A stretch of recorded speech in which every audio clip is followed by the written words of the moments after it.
The Trump presidency was just a time when I felt secure as an American, and I felt at peace as an American. I felt comfortable, and I think I credit a lot of that to Trump for all of his ego, all of his personality. When he says something, he means it, and I could tell. He would say something that maybe I don't agree with 100%. Like maybe like I don't know if that's a good idea. Should we really build a wall? Is that a lot? Is that a good thing to do? Yeah. Okay, but like he said it, and now he's gonna do it, and he's gonna work until it's done, and maybe people are gonna throw roadblocks in there to keep it from happening. Right. But he's actually going to pursue following through on what he says. The content warnings, there's like a cut scenes at the beginning where like the apocalypse is breaking out. There's just like it's in the background, but there's like a topless zombie. Oh yeah. Bleeding from places that topless zombies should never bleed from. And it's just gross. And it's just like, ugh. Because there's rules to where topless zombies should bleed from, right? I mean, there's a whole list of places that are accepted, and then certain places not so much. Even 15-year-old me would like cringe at that scene.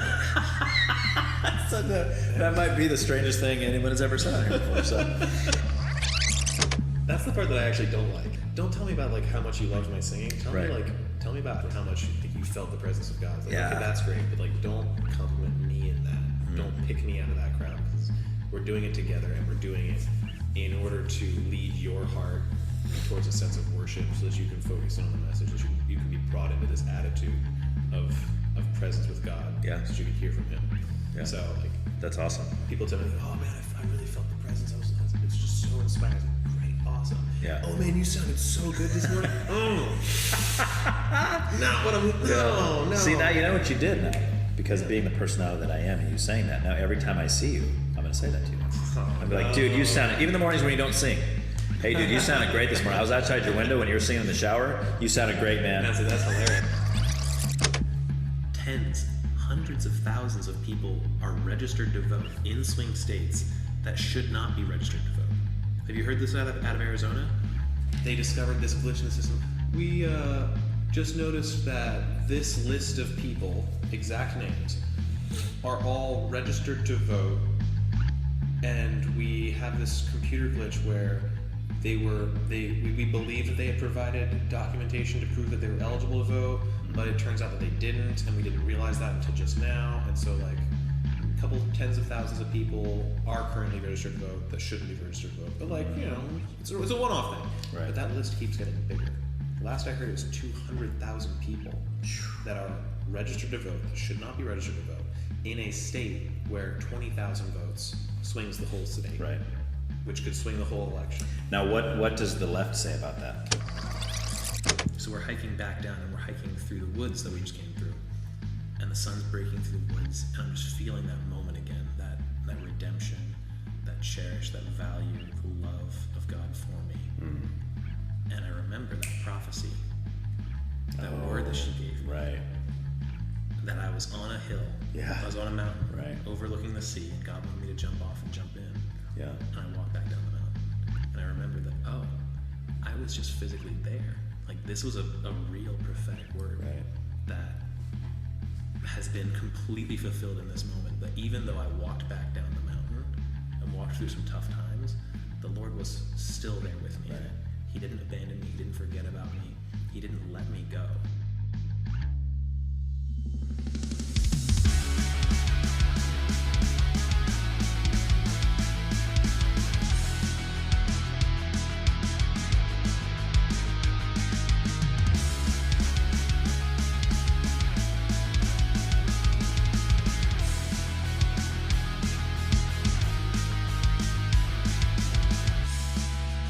Hello there. Thanks for being here. This is indeed the Why Can't We Talk About That podcast, the place where people can have honest discussions and share their viewpoints without being attacked. Well, that's the hope anyway, and today's discussion is no exception. But before that, please don't forget to leave a review of this podcast, send me feedback, and or let me know if you would like to be a guest at Why Can't We Talk About That at proton.me. Thanks. For this episode, I sat down with Devin Fitzgerald, a distant relative of John Fitzgerald Kennedy, but don't assume that you will know his political beliefs based on that alone. Devin is the behind-the-scenes manager of operations at a modest manufacturing plant for one of the world's largest industries you've never heard of, flexographic printing. During this episode, we talk about some really cool stuff, like Amish vampires and jumping off of mountains, and we had a lot of fun. Devin has a great sense of humor, so we laugh often, but he also has some strong opinions on serious issues. So prepare to laugh, to cry, and to be moved. Enjoy the conversation. Yeah, people that are like chai people, they're like, this isn't chai. I know, it's like a chai milkshake. It's like Okay. it's like the sweet, because they get a lot of these kind of, like the hippie chai is much different than this. It's not as sweet. I have basically zero chai experience. Oh, okay. I really wouldn't Well, know. then this is what it all tastes like, dude. That way, if you have any other, you're going to be like, oh, what is this garbage? This is terrible. Yeah, so anyway, all right, this is my awesome, official, very professional setup here in my podcast studio. Neat. Yeah. That's pretty awesome. And that's why I think this is so interesting, because in this day, in this society, people have drawn battle lines. People are just ready to fight about any conversational topic. I know. So if that's what I've been missing is the days when you could just sit down and be like, okay, I disagree with you, but that doesn't hurt me. Right. Yes. You're not stabbing me anywhere Exactly. by disagreeing with me, but that's gone. I know, and that's one of the reasons I started this, because I'm like, this is ridiculous. Like, why can't we have differing opinions and still be friends? Yeah. Why does it have to be like, oh, you voted for so and so, I hope you die? Yeah. Whoa. It just, wait a minute. It jumps to that extreme so fast. Like there are some things where like disagreement is important, and like there's some very important topics out there. Sure. Like, I can never support that, and Right. I would hope that you can come to my side. Like, this is really bad for everybody, but But that doesn't mean you're going to hate that person. Exactly, You see what I'm saying? Like, of course you're going to maybe even talk about and say, hey, here's my belief system. I'm really passionate. I think it's a really big deal. Yeah. Please consider it. Yeah. I don't think there's anything wrong with trying to convince somebody of your ideas, but to get so angry at people when they don't, it blows Absolutely. my mind. I don't understand, but so we'll start there. We'll just go. Well, no, actually, I don't start there. I start with kind of like, I don't really know you. I know you, like, you're on the stage, you're singing, and you smile and say hi when I see you and stuff, but I don't really know you. Like, you've been at functions I've been to. Yeah. So just kind of a little rundown. Are you from the area? Are you? Oh, we'll jump in for sure. Okay, yeah. So I am not from Santa Maria. Okay. I have lived here for 11 years now, since 11 years this past August. I was born in Virginia, grew up 6 years there, and then we moved to Pennsylvania. Oh, wow. And so that's where I spent my childhood. That's where I grew up. Are you Amish? No. Do people say that a lot? You're from Pennsylvania, you must be Amish. It's either Amish or a vampire. Okay. And the vampire thing threw me for a long time until I finally asked him. I was like, what's Sylvania, right? Oh, man. Transylvania, ha ha ha. It's like, oh, wow, that is... I thought that was going to go a couple levels deeper, but that was right on the surface. But you did just give me a great idea for a novel series, Amish Vampires. Dude, I don't think anybody's done that one yet. Oh, gosh. That'd be really cool. You gotta have some kind of, like, bedroom drama. Yeah. Risque. Of course. We got it, dude. They're so repressed. Yeah. So, all right. So Pennsylvania, you spent most of your upbringing. Yep. So, my parents met each other in college as a part of the Navigators Christian campus ministry, and so they actually their whole story is a lot longer too. This is a really long story. Hey, we got time, dude. We've been involved in the church my whole life. Okay. Their whole adult lives. Oh, wow. All of my siblings have some degree of professing faith and practicing faith. Dang. My brother's a chaplain in the Army Reserve. Okay. And yeah. Wow. We've all been involved in Jesus. Wow. For as long as you know nothing else, really. Pretty much. Okay. So, and how many siblings do you have? 4 siblings. And or do you fall in there? I'm the youngest. The youngest. Okay. 3 older sisters, and then a brother, and then me. Okay. Yep. Nice, man. So I was the youngest. I was the last to go off to school. Basically, everyone in my family has gone to college, but my parents never really pushed that on anyone. Okay. I chose not to go to college because when I was in high school, I had no idea what I wanted to do with my life. Nobody does. Nobody does. They just go to college anyway. Right, and I didn't like that. Right. I didn't like that at all. I wasn't really Right. satisfied with my high school education.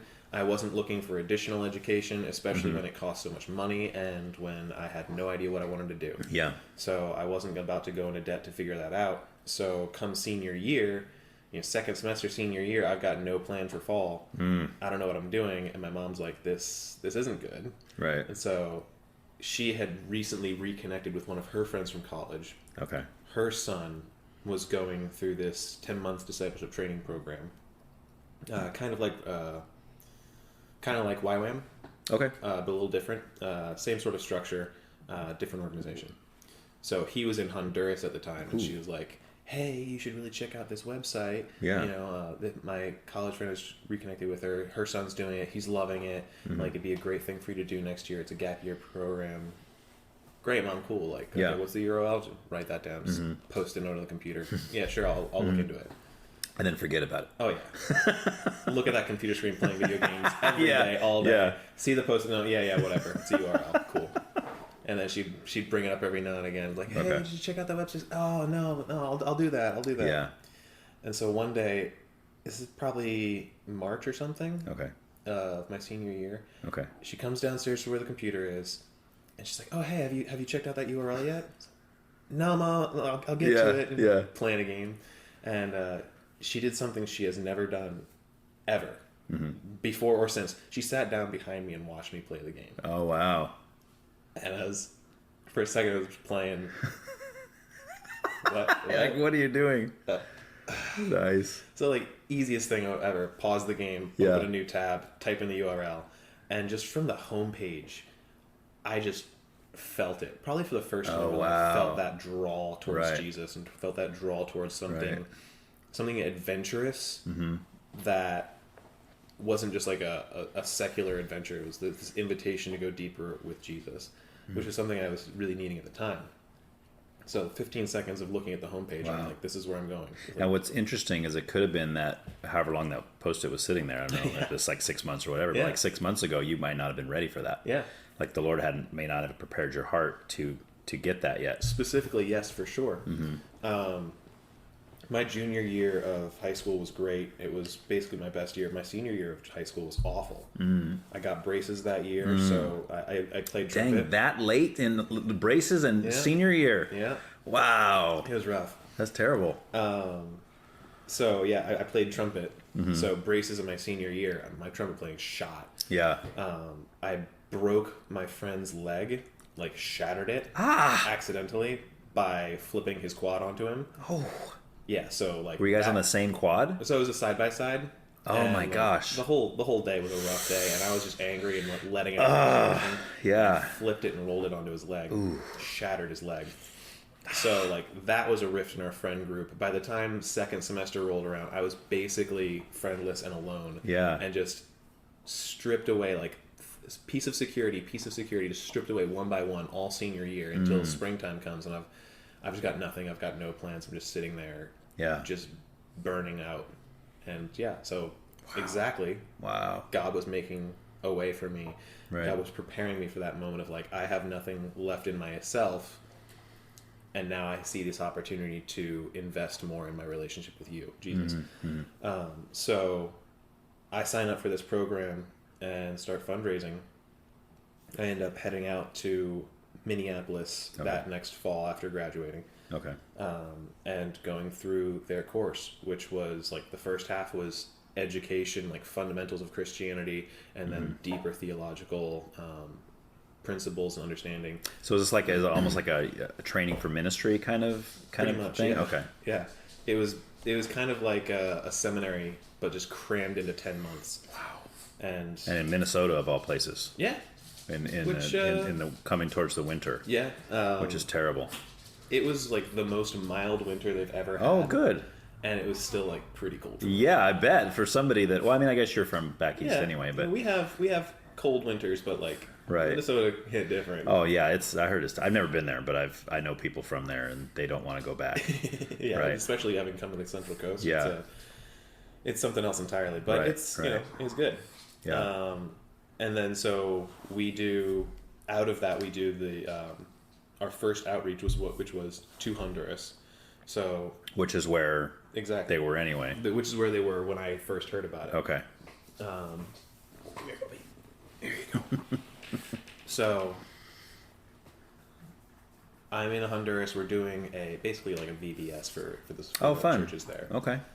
Working with the churches that exist, doing outreaches, and then I come home from that.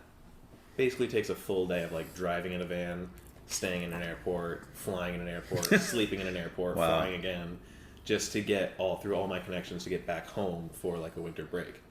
And so my dad picks me up. I've been traveling over a full day. Yeah. And I'm just beat. He's like, okay, so I've got some news for you. First of all, we've got to go and help this lady that you've never met, you've never heard of, move all of her earthly belongings from one house to another. So that's something we're doing first. Yeah.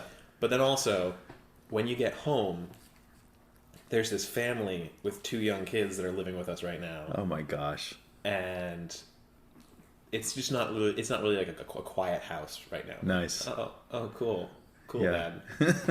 All right. So you won't be able to sleep tonight, and tomorrow we're going to move somebody. No, right now. Oh, right now right you're going now. to move. Oh, so first you're going to move. I'll do all the work. You're already beat tired. Then you're not going to sleep tonight. Yep. Great. So yeah, I think that's like the first time in my life that I ate a whole large pizza all by myself. And I'm told that the dad of the young family was at that meet. So he was the one. He was helping us move. I have no memory of that whole experience. Wow. just sit down. We're eating pizza. Okay, now it's time to work. Right. Got it. Okay, let's do it. Wow. Dang, man. So that was Jared Hernblad. Okay. Who's a Santa Maria local. You might know him. I had him on the show already. Oh yeah. Yeah. Nice. I'll have to find his. He's episode. like 3-4 episodes ago. Nice. Okay. Very cool. Yeah. Jared Hernblad. Okay. Oh man, you might have gotten a much better version of this story from him if you had had. Maybe not. Let's hear it. So this is the story of his son Noah. Okay. No. You guys didn't talk about Noah at all. Not that I know of. Oh my goodness. That's. I think I heard him ask Noah to put the dog away during the because we did ours remote. Okay. Because he's in like Oregon, Oregon, right? Yeah. Yeah. That guy's awesome. Oh yeah. I had a blast doing that one. So. This is 12, 13 years ago. Noah is adopted. Okay, he did tell me that. Yeah. And Noah is adopted out of Carlisle, my hometown. Oh, crazy. So Jared and Lisa had found this adoption agency and gotten hooked up with this specific child that was about to be born. And he'll have to correct me on my understanding if I get any of this wrong. But they took their 2 kids at the time and went out to Carlisle to finish the adoption paperwork to make sure everything was right and to receive baby Noah. Now, where is Carlisle? Carlisle is south central Pennsylvania. Okay, gotcha. So about 30 minutes from the capital. Which is different than south central Los Angeles. For sure. Crime, still pretty bad, but I guess all south central areas have a bad Yeah, I guess, yeah. So, so they go out to finish the adoption process, but it's still super complicated. There's a lot of paperwork, there's a lot of court hearings, there's a lot of medical stuff they have to do, and it's just taking a lot longer than they expected. Okay. So they're living in a hotel, 1 week turns into 2 weeks. They're just losing their minds mentally, emotionally, like physically stressed out because they got 2 young kids.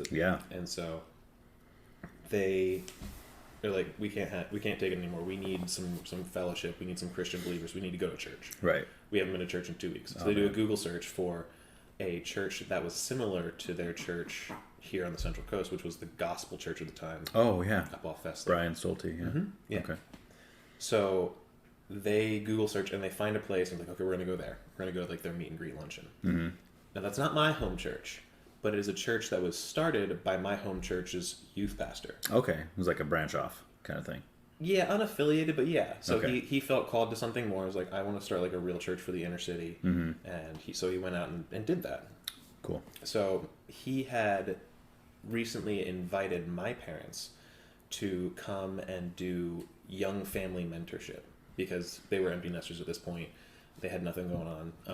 And so and they had raised 5 kids. We were all walking with Jesus to some degree. Right. And so there's like, that's a pretty good track record. We should have this couple, yeah. teach. They must be doing parents. something right. Yeah, right. we should have them teach some other parents how to do Yeah. that. Say, okay.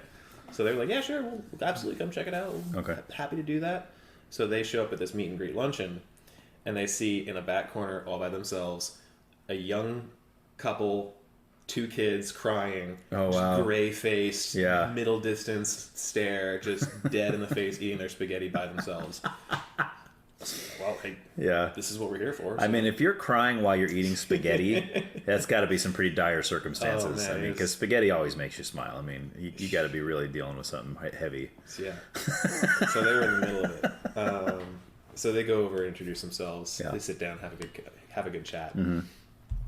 and invite Jared and Lisa and the family to come over for a barbecue. Okay. Which isn't a Santa Maria barbecue. It's Yeah. charcoal. It's burgers. Yeah. On briquettes. Which is okay, but it's not Santa It's- Maria. It's close to my heart. It is. Yeah. I still smell some people Yeah. cooking on briquettes every now and then. Yeah. Yeah. Hey guys. Hi. You can smell the lighter fluid. Oh yeah. Oh yeah. It's really funny because back east, everyone who's serious about grilling cooks on briquettes, and we Okay. look down on people who cook with gas. Oh, okay. Whereas here, everyone who's serious cooks on oak. Oak, yeah. And they look down on briquettes. But Right. sometimes they use gas when Yeah. they're in a hurry. Yeah. Which is wild. to me. Yeah. So funny. So Culture shock. Yeah, right. So my parents basically make the point after they understand like what Jared and Lisa are trying to do, what they're going through right now. Is like, okay, like you can't do that out of a hotel. That doesn't work for you. We've got this giant empty house. Come live with us. Oh, wow. We'll put you up, and like you can finish this process and do this right. Mm-hmm. And so Jared and Lisa pray about it, and they accept the offer, and they've moved in. So now, And this is to your parents' house you're to my talking parents' about. house, Okay. right.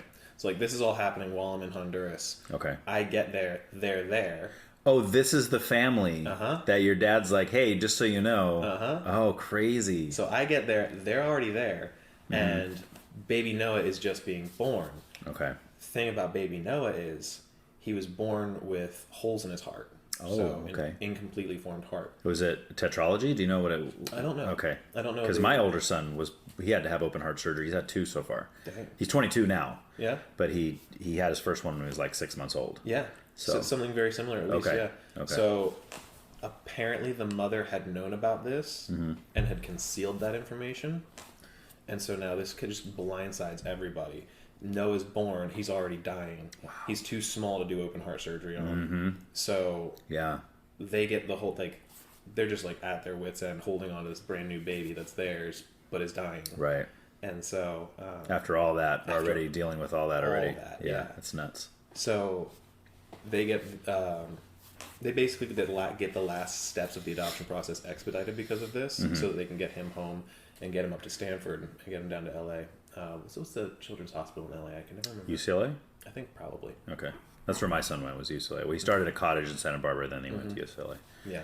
So like this is the part of the story where Jared would really take over and like Yeah. show you all because he can go down all the miracles that were happening, all Yeah. the visions, the prophetic dreams that he was getting during this time. Wow. Just wild stuff. Yeah. But awesome. yeah, so you already know the happy end of the story. Yeah. After a few months, they were able to have the first open heart surgery, Mm-hmm. and even though throughout this whole process, Noah coded several times and like had to be rushed from one emergency room to another Yeah, emergency see, room I to can't revive even him. imagine that. That's... He died a couple different times. Wow. But after a few years, he stabilized. Mm-hmm. Medicine kicked in. His heart healed up, and he's an absolute brick of a kid now. Yeah. Just Nice. solid. Awesome. So in the midst of that, Yeah. I'm brought in. I meet the family in their darkest hour. Right. And of course, we love each other. So Yeah, it's yeah. like, hey, like anytime you want to come out to California, come on Okay. out. And it's like, okay. Yeah. So they're what brought you out here. They are what brought me out here to Santa Maria specifically. Nice, So dude. Santa Maria's the middle of nowhere. Okay, it is. Yeah. It is. But we got some stuff. I mean, Yeah. we got barbecue. We got Yeah. the Michael Jackson trial. Oh, yeah. We now have the court bombing. Oh, yeah. That's a big thing. That made national news. It made you know. national news? It did, yeah. Oh, wow. I was like, come on, people. I mean, not that I don't think it was a big deal. Yeah. I mean, I got the day off for it because I work at the library. So I was like, nice. but, it's like, it wasn't. I mean, nobody died. Mm-hmm. It wasn't like it was. You know what I mean? It wasn't like the World Trade Center going down or something. It was a fringe guy, right? Was he a loner? I haven't really heard a whole lot. Yeah. I think he looks like Hurley from Lost, but I mean, I don't know. One of the guys I work with just came into work. Was like, yeah, they bombed the courthouse. What? Yeah. What do you mean they bombed the courthouse? Right. So yeah, some guy chucked a backpack through the security terminal and blew up against a wall. Yeah. And then he was going to gun down the people who were running out, but they got Yeah, because he had, I guess, some bunch of shells fell out of his jacket when they tackled him. It looked like he had plans to do more, and I think that's why they shut the city down, for at least the central city right there, for the day. Yeah. Because they were checking to make sure that he didn't plant any bombs anywhere. Because, I mean, I'm at the library. It's like, it's not going to... Yeah. Whatever happened in the courthouse is not going to directly affect us there, but they closed the library for the whole day. So, which again, not that I don't mind having a day off, but you know, it's like, and I'm glad nobody was killed. I mean, thank God, you know, and it sounds like the injuries weren't even that significant, but anyway, weird incident. Yeah. So anyway, so you get out here, Sam. Now, do you come out here by yourself? Yep. Okay. No parents. Your siblings are all staying. They're doing their thing elsewhere. 2 duffel bags and $2,000 and a smile on my face. There you go, man. And you've been here and how old are you now? 31. 31, and you came out here 20. So that's right. You said 11 years. Yeah. Okay. So why are you staying here, man? I mean, really? Why am I staying here? You still have no family here? None of them have followed you? None of them have followed me. Okay. So my parents still live in Carlisle. My oldest sister lives in Carlisle. Okay. My second oldest sister moved to England, and she has a family there now, and she's there. My third sister is a teacher in Atlanta, and my brother is a chaplain, associate pastor in Gettysburg. Wow. So they're all plugged into their lives, doing their thing, and okay. And you're just over here going, "Hey guys, the weather over here is awesome." Yeah, it's great. So my dad will brag on a nice day. I was like, "Oh man, that looks so good. I'm so happy. Like you're enjoying it. 75 degrees, perfect. What's the weather gonna be like tomorrow, Dad? Yeah. Oh, right. Cloudy, 80, 100% humidity. No thanks. That's rough. Yeah, it's like those 75-degree days. That's pretty much year round over here. You know? Yeah. Every day. Yeah. Every once in a while we'll get below like 50, and we're like, ooh. We'll get above 80. We're like, oh man, it's just hot. enough to put a cardigan on. Yeah, exactly. Yeah, I mean, and that's really kind of what keeps people here, especially for us. I mean, that's not what's keeping us here, but I was born and raised here. I've never been anywhere else. I've been other places. I've lived in San Diego for like 8 months. Okay. But other than that, as far as residence, I've lived in Santa Maria my entire life. Yeah. So we've tried a few times to. We were meeting with a realtor in Tennessee for a while. We before that we were looking at Idaho. We have a lot of friends moved up to Idaho. It's like all the California exodus, right? They're all leaving in droves. And first they were all hitting Idaho, and then Idaho's like, we hate Californians because they keep coming up here. And there's so many of them, and then all the prices skyrocketed up there. So then when we were getting ready to move, we're like, oh, we can't go to Idaho now because the prices are almost like they are here. Yeah. And then so we started looking at Tennessee. Well, then everybody and their mom's moving to Tennessee now. And it's like, oh, so now it's like, but yeah, we went over there and we loved it. It was beautiful. I mean, Tennessee is beautiful, but that weather is a little different than here. Oh yeah, yeah. It was Colorado and Texas for a long time. Okay, yeah, and then it was Idaho, and now it's Idaho and Tennessee, I guess. Mm-hmm. Arizona's in the mix there too. Yeah, but, yeah. I guess what's keeping me here is this is where the Lord has planted me. Like that was very clear. It wasn't just like in the circumstances leading up to moving me out here, but that whole first year was just, provision, confirmation, acceptance, redemption, the whole spectrum of this is where you belong. Right. And it was just so clear that like that's where I've plugged in, this is where I've grown. And so now I have I love my coworkers, my boss. Yeah. I love working for them. I love my church. I'm close friends with all my pastors. Right. I love the people that I'm here with. I love the community that I've built. So do you see yourself staying here? Like eventually getting married, starting a family here in this area? That's the real question. Because you're not married, right? I guess I didn't even ask that. Okay. No. I just assume that because I always see you, never see you with a wife. But maybe you just tell her to stay at home because you're like, hey, I don't, No. Okay. No, that's the big question is how would I provide for a wife in California? Right. I mean, it's the land of dual income home houses. Oh, yeah. And so there's just like a whole bunch of complications there. Right. But still, somehow, some people do it. Yeah. Like a lot of our closest friends, they've been doing it for years, where it's just the husband works and the wife takes care of the kid, homeschools the kids, stays home with the kids. I mean, they're not living luxuriously, but they're living. Yeah. They have a house, they have food, they're able to do these things, and so. I mean, it's plainly possible. It's just something that I don't know how I'm going to do. Mm-hmm. So I'm trying to think that through and suss that out. But yeah, I love the community that I've built here. I'm not opposed to moving elsewhere. Okay. I've always said that this is where God's planted me, and if he wants to move me somewhere else, he can. Right. I've never...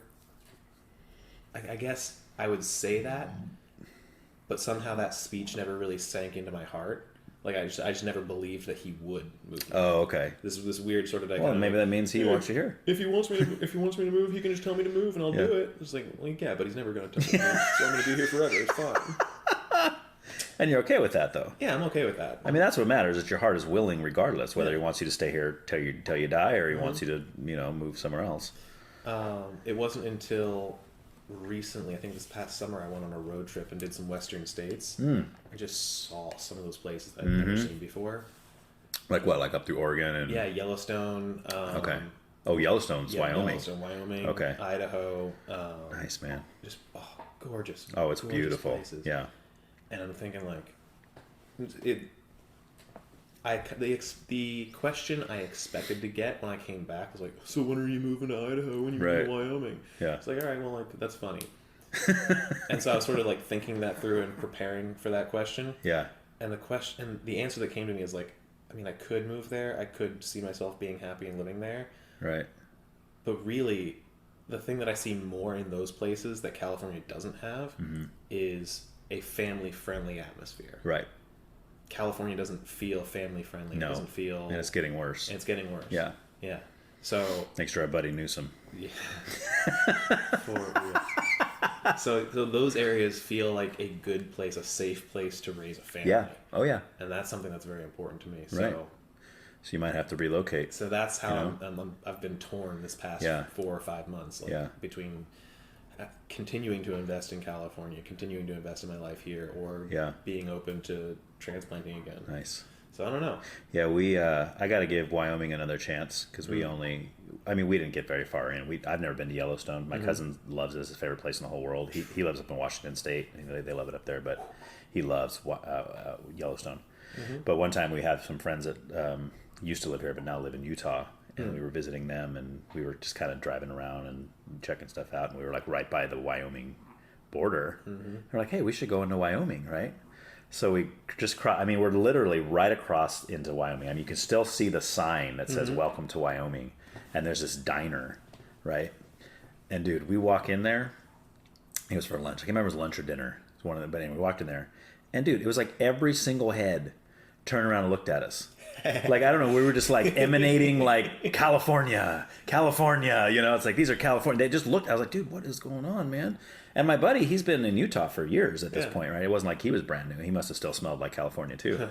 But but we sat down and I got, and their clam chowder was red. Yeah. I'm like, oh yeah, that's a thing. Dude, what happened to your clam chowder, man? That's this is thing. And it was kind of spicy. It wasn't bad. Yeah. But when you're used to, the white, non-spicy stuff, yeah, exactly. Splash Cafe, that kind of deal. But so we'll have to go and give it another shot. But for sure, it was. It's one of the reasons I wanted to go to Wyoming specifically is during my Kairos year, my gap year. We had gotten a vacation in the spring, and so a couple of us had gone on a road trip back to his home, which is in Rapid City in South Dakota. And so we had done the whole southwestern South Dakota, and at one point we were looking for Crazy Horse. So we had just got done with he died a long time ago, I think, right? Yeah. Nice. You might be looking in vain, man. I don't know. Maybe his gravesite or something. Maybe. But, yeah. Maybe his family. So we had just finished with Rushmore. And we're looking for the Crazy Horse monument that they're trying to build. Yeah. And we were lost. And all of a sudden I'm driving and I see a sign for Crystal Caverns, Wyoming. Nice. And I'm like, oh, we're totally on the wrong road, right? Yeah, we're totally on the wrong road, going in the wrong direction. Oh, okay. I'll turn around right here. Uh-oh. And so 5 miles from the Wyoming border, I just flip a U and drive away. And I'm like, I was there. I could have touched Wyoming and at least been able to claim that I Yeah. But no, I stopped 5 miles short. And that haunted me ever Oh, since. man. So I had to go. I had the opportunity. So you went back. And so I went back. Okay. Like just Yellowstone area, or did you kind of travel around a little more? Pretty much. I did. I mean, the Yellowstone area is huge. It's basically all of Western Wyoming almost. So I did a lot of that. Down into Yellowstone, and then Grand Tetons National Park, which is right below. Okay. Yeah. So yeah, I got to do all of that, and it was gorgeous. Yeah. So pretty. Awesome. Very cool, Yeah. man. So what do you do for work? So I make stickers, labels, Okay. some back signage, B&B Okay. label here in town. We're a wholesale manufacturer. So people come in and say, "Hey, I got an idea for a sticker. Here's my band logo, or here's like my bumper sticker slogan that I want." Kind of. Okay. So they don't come in because we're wholesale. Okay. So for tax reasons, we sell through distributors. Mm-hmm. Basically, they'll go into those places, and then those places will call us or email us and be like, "Hey, here's the art. Here's the quantities we need. The specifications we need." Yeah. And be like, "Okay, like yeah, sure, we can do it," and then we'll print out a bunch of them. We've got a couple different printing processes that we use, and so I've been there 11 years this January. Okay. So pretty much the whole time you've been living here. Yeah, I started in construction with the Pettits. Okay. And so I started in construction with them. Yeah. And just didn't fit. It wasn't for me. That's hard work, man. It's hard. It's hard. It's outside. It's like, strenuous. Yeah. Yeah. It also wasn't like, it just wasn't hitting. Wasn't clicking? Yeah, it wasn't clicking. Okay. So then my boss now offered me a job because I had made friends with his kids. And so he's like, "Hey, here's I need a worker. This guy knows how to work. Hey, why don't you come work for me?" So okay, great. So I've worked my way around that entire shop. And Okay. Now I'm the general manager. Now you're the go-to guy. I am sometimes the go-to guy. Okay, so this one you brought me. Yeah. So this was one that Connor. So how did he? So explain to me the process here, so maybe I'll understand how your work works. So he sent me a JPEG. Okay. So basically a photo of Right. an image. Okay. I don't like to work with those because with those you get pixels involved. It's all resolution based. So, I mean, if you have a high enough resolution image, it's fine. But then the data file is huge and hard to work with. Okay. If you have a low resolution image, then it looks all pixelated and looks like garbage, and I hate that. Yeah. So I prefer to work with vector images. Okay. Which is Vector. It's Yeah. Yeah. Yeah? It's an Illustrator term. So basically, it's every line and every anchor point has a mathematical value associated with it. So every image you're working with when you're working with vector images is infinitely scalable. Okay. So with like a JPEG, you can blow it up to the size of a billboard, and it's going to look trashy. It's gonna look Right. horrible. Okay, so I've noticed that because when I try to do this, like I already told you, I'm not techie at all. Right. But like when I've got an image, I'm like, okay, I can make this bigger. But it looks bad. Yeah. It's a JPEG, so it's got a finite number of pixels Okay. that are associated with a specific color, and so when you make it nice and small, your eye just sort of smooths out those edges for you, and it looks great. But if you make it big, then those pixels have to get big too. So with vector art, Okay. it's basically using points and then strokes. And So that's better than with a vector one you can make it as big as you want and it stays Big the as you- same quality as Yep. it was when it's small. So then why doesn't everybody just start using those then and get rid of all these stupid JPEG things that are worthless? Well, because images that are captured from a photo aren't rendered in vector. So like a picture of you doesn't have a mathematical equation to point to all of the little things that make up the shape of your head or the shoulder Right. or your shoulders or your glasses. Okay. So images just aren't captured that way. Okay. And so there's always going to be a need to capture a specific image and portray that specific image. And so you always need to work with pixels in some way. But like let's say you took a picture, like let's say you're at the beach with your family and you took a family photo.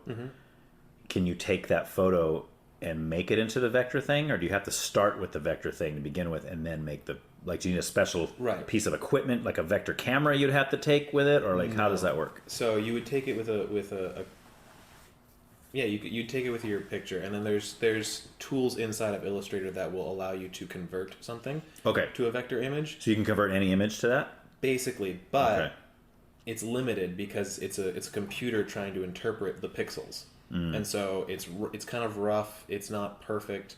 But is it better than the JPEG originally? No. No, it's not. Okay. Not often. But there are tools you can... Not often. Okay. Not often. So not even really worth it then. Sometimes it is. I mean, it definitely gets you a starting point, and then you can build off of that. And then you can use gradients and all sorts of other little vector tricks in order to replicate that image.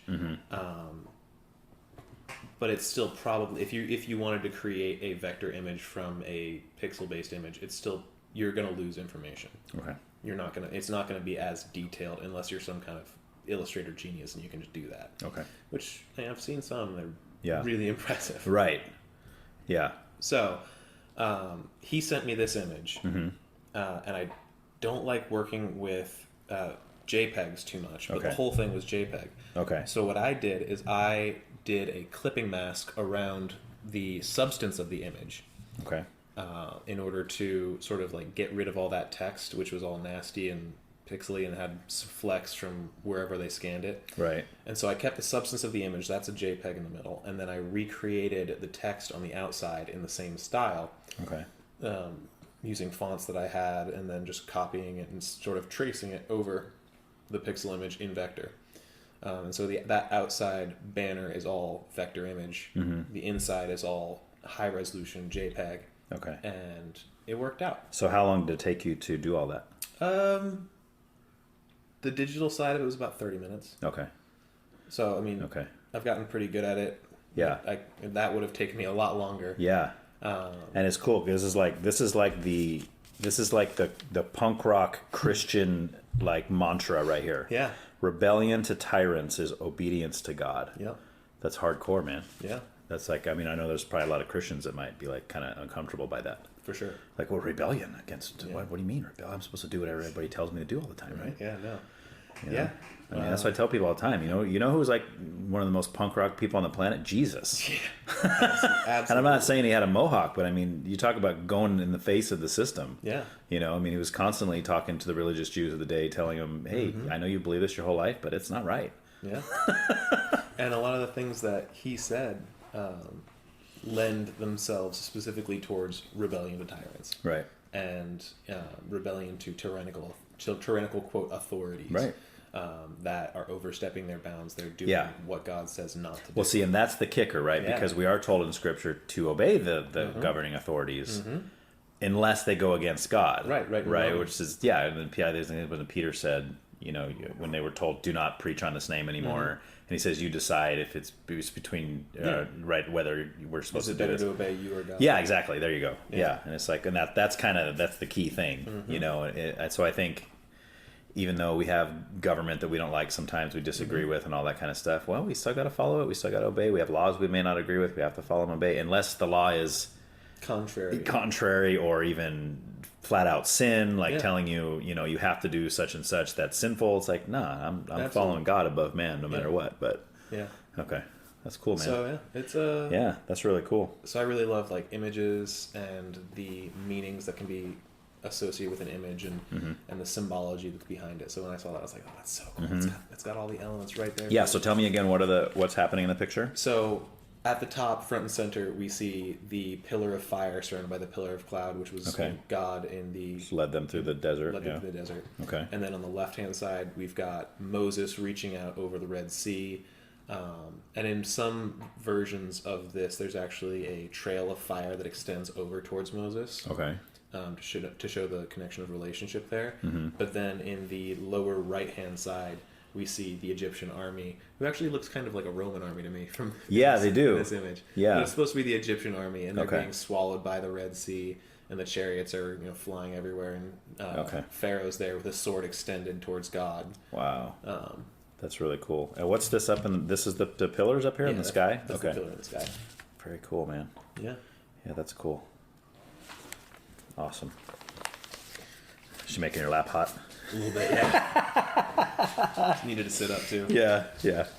So, all right, cool, man. So that's what I do. That's awesome. That sounds like a fun job. I mean, that sounds like something that's probably not monotonous, right? Like you probably get different things a lot of, I mean. Yeah. So what's the bulk of your clientele though? I mean, is it like big businesses that are looking for stuff like that, or is it more like just some average Joe coming in saying, "Hey," like I said before, like, "Hey, I just started a band. Here's our logo. I want to pass these out at our show in my mom's garage," or whatever. Not so much of that. We get that occasionally. Okay. The bulk of our business is medical labeling and then farm tags. So we're in Santa Maria, ag country. We're making basically these giant thermal transfer labels that go on these pallets of vegetables that indicate exactly when they were harvested, exactly what field they came from, exactly what row they came from. I've seen that on produce before. And for tracking purposes to make sure that we know, like, oh, there's a breakout of E. coli. Where did it come from? That way we can warn everybody. Hey, you're in this area. You got about 5 minutes to live, so do something you like. Oh, this guy pooped in the field right there, so this whole row has to get thrown away. That's exactly what happens. Oh, it's terrible. It's exactly how it is. They need more porta potties out there, man. Come on now. Come on, yeah. Every 10 feet they should have one of them things, just in case, It's not going to help. Yeah. So we do a lot of farm tags like that, and then we are right around the corner from Hardy Diagnostics. So we make all of their labels, all of their plate microbiology labels, all their test tube labels, and that is the lion's share of what we do. So medical labeling, a lot of, and then a lot of farm tags, and then we fill in with other stuff. Cool, man. Yeah, that's really cool. Yeah. All right, so let's kind of jump into music. Yeah, let's get started. Let's get started, man. An hour in, we're ready to get started. Yeah. So I know obviously you are musical as a person. Like you sing. Do you play instruments or you just sing? I played an instrument for 8 years. I played trumpet until you got your braces, and you're like, forget it. Pretty much, yeah. Yeah. You ever in a ska band or anything with your trumpet? No. High school marching band. Okay, that's not as cool as a ska band. You know what? It's pretty nostalgic. It's not as cool, but it's pretty nostalgic. Yeah, I love it. Our house bordered the high school property, so in the fall we'd hear them practicing their little show tunes in the stadium. Yeah. Oh, so good. Oh, I like that kind of stuff. Yeah. I like hearing that. It reminds me of like going to football games and stuff, when I was in high school. Yeah. So, okay. Small town vibes for sure. All right. So you should bring that in, man. You should, at worship services, there's a place for the trumpet, I think. There is a place. You could bust a trumpet in there. It is a loud instrument, though. Yeah. So it kind of overshadows things. So you would really need to bring in several other instruments and, like, have them off to the side and then have them supporting whatever else is going on. It'd be complicated. Okay. But mostly singing, have you been singing your whole life? Or Yes. You start like in the children's choir as a kid, or? No, we sang as a family. Really? Like the Partridge family? Yes, but no. Or the Gaither family or something. Yes, but no. So we would, like, that singing as a family is just something we did. Okay. We didn't, like, go out and perform or anything like that, but, like, we were just always singing show tunes and Disney, and, like, we'd clean up the kitchen after dinner and we'd just sing. Oh my gosh, dude. And I would love to sit in a corner and watch that happen. That'd be so cool. Your whole family's doing dishes and singing together.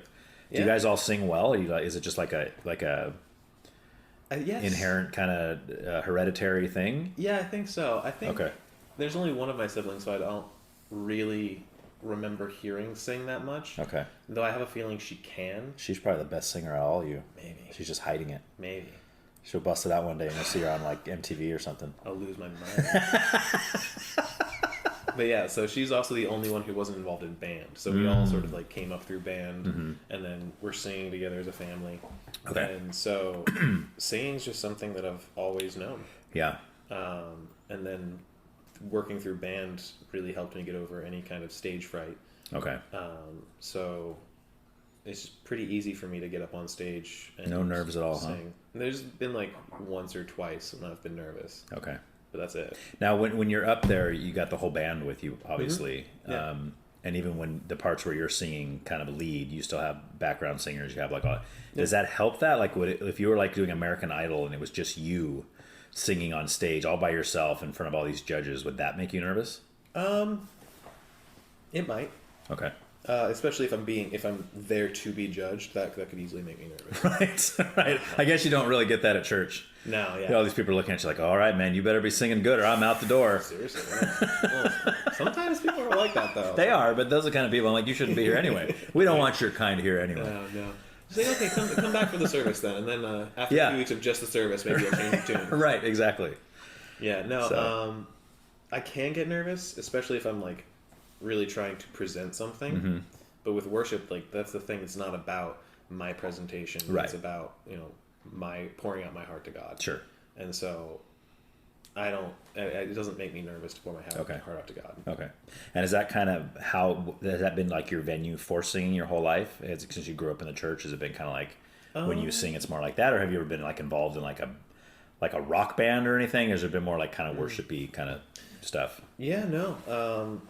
Most of the singing I've ever done has been in church services, I guess. Okay. Although I sing for fun, for kicks and giggles at work, and when I do that, I'll typically make a big show of it and like sing off key and just have fun.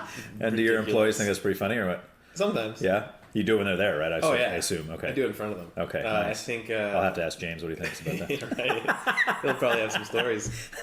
One time back when I was shipping, I would usually keep the bay door open, so I'd blast the music. Nice. I'd sing at the top of my lungs, and at one point, the shop one door over came over and talked to the office and was like, "Hey man, like how to keep it down? What's up with this dude?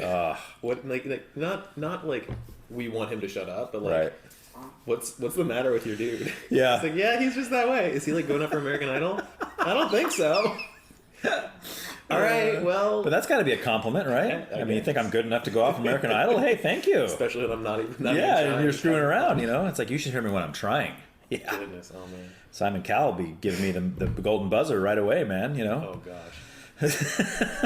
Yeah, so I can get nervous, especially when I'm trying to do something well. Okay. Are you a perfectionist? No. Okay. Not a perfectionist, but just like when I'm trying to do something well, it means that I'm sort of risking something of myself, like I'm putting myself out there to be judged. So right.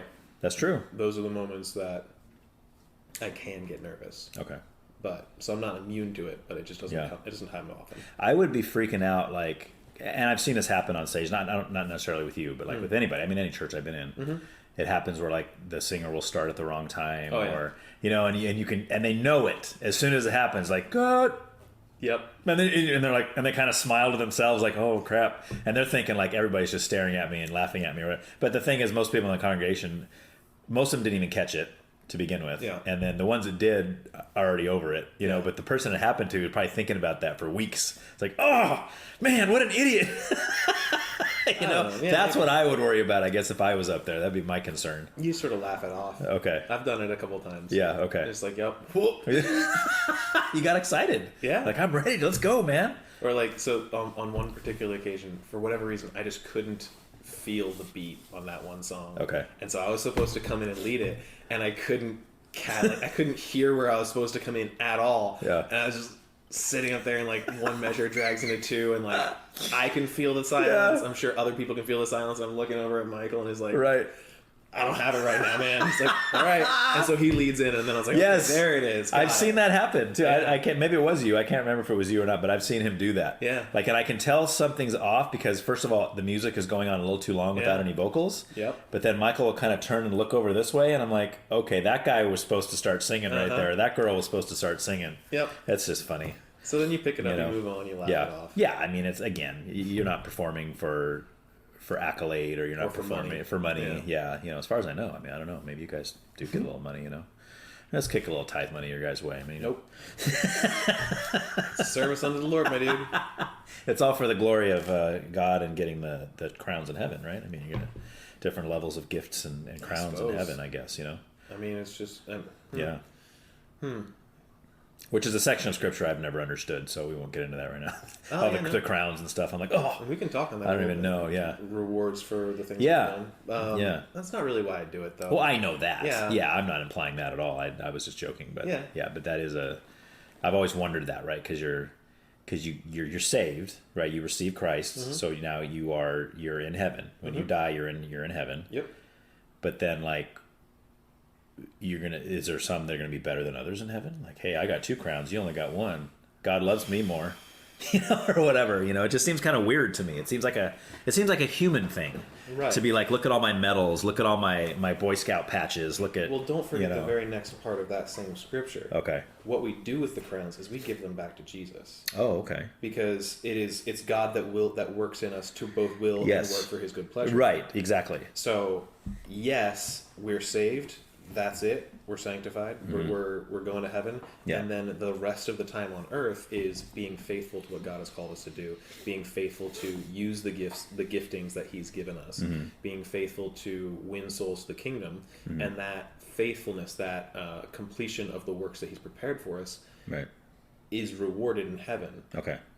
But when we reflect in that perfect knowledge of Christ on all of the rewards we've gotten, we realize rightly that everything that we've done has been inspired and motivated and empowered by God, and we give them straight back to Him. Which takes it, which is awesome, because that's kind of my philosophy. I mean, I think that's a biblical philosophy. But there are some Christians that don't hold that philosophy. But I mean, I look at that and I think, yes, anything good in me, anything good that's been done by me, through me, it's all Him. Yeah.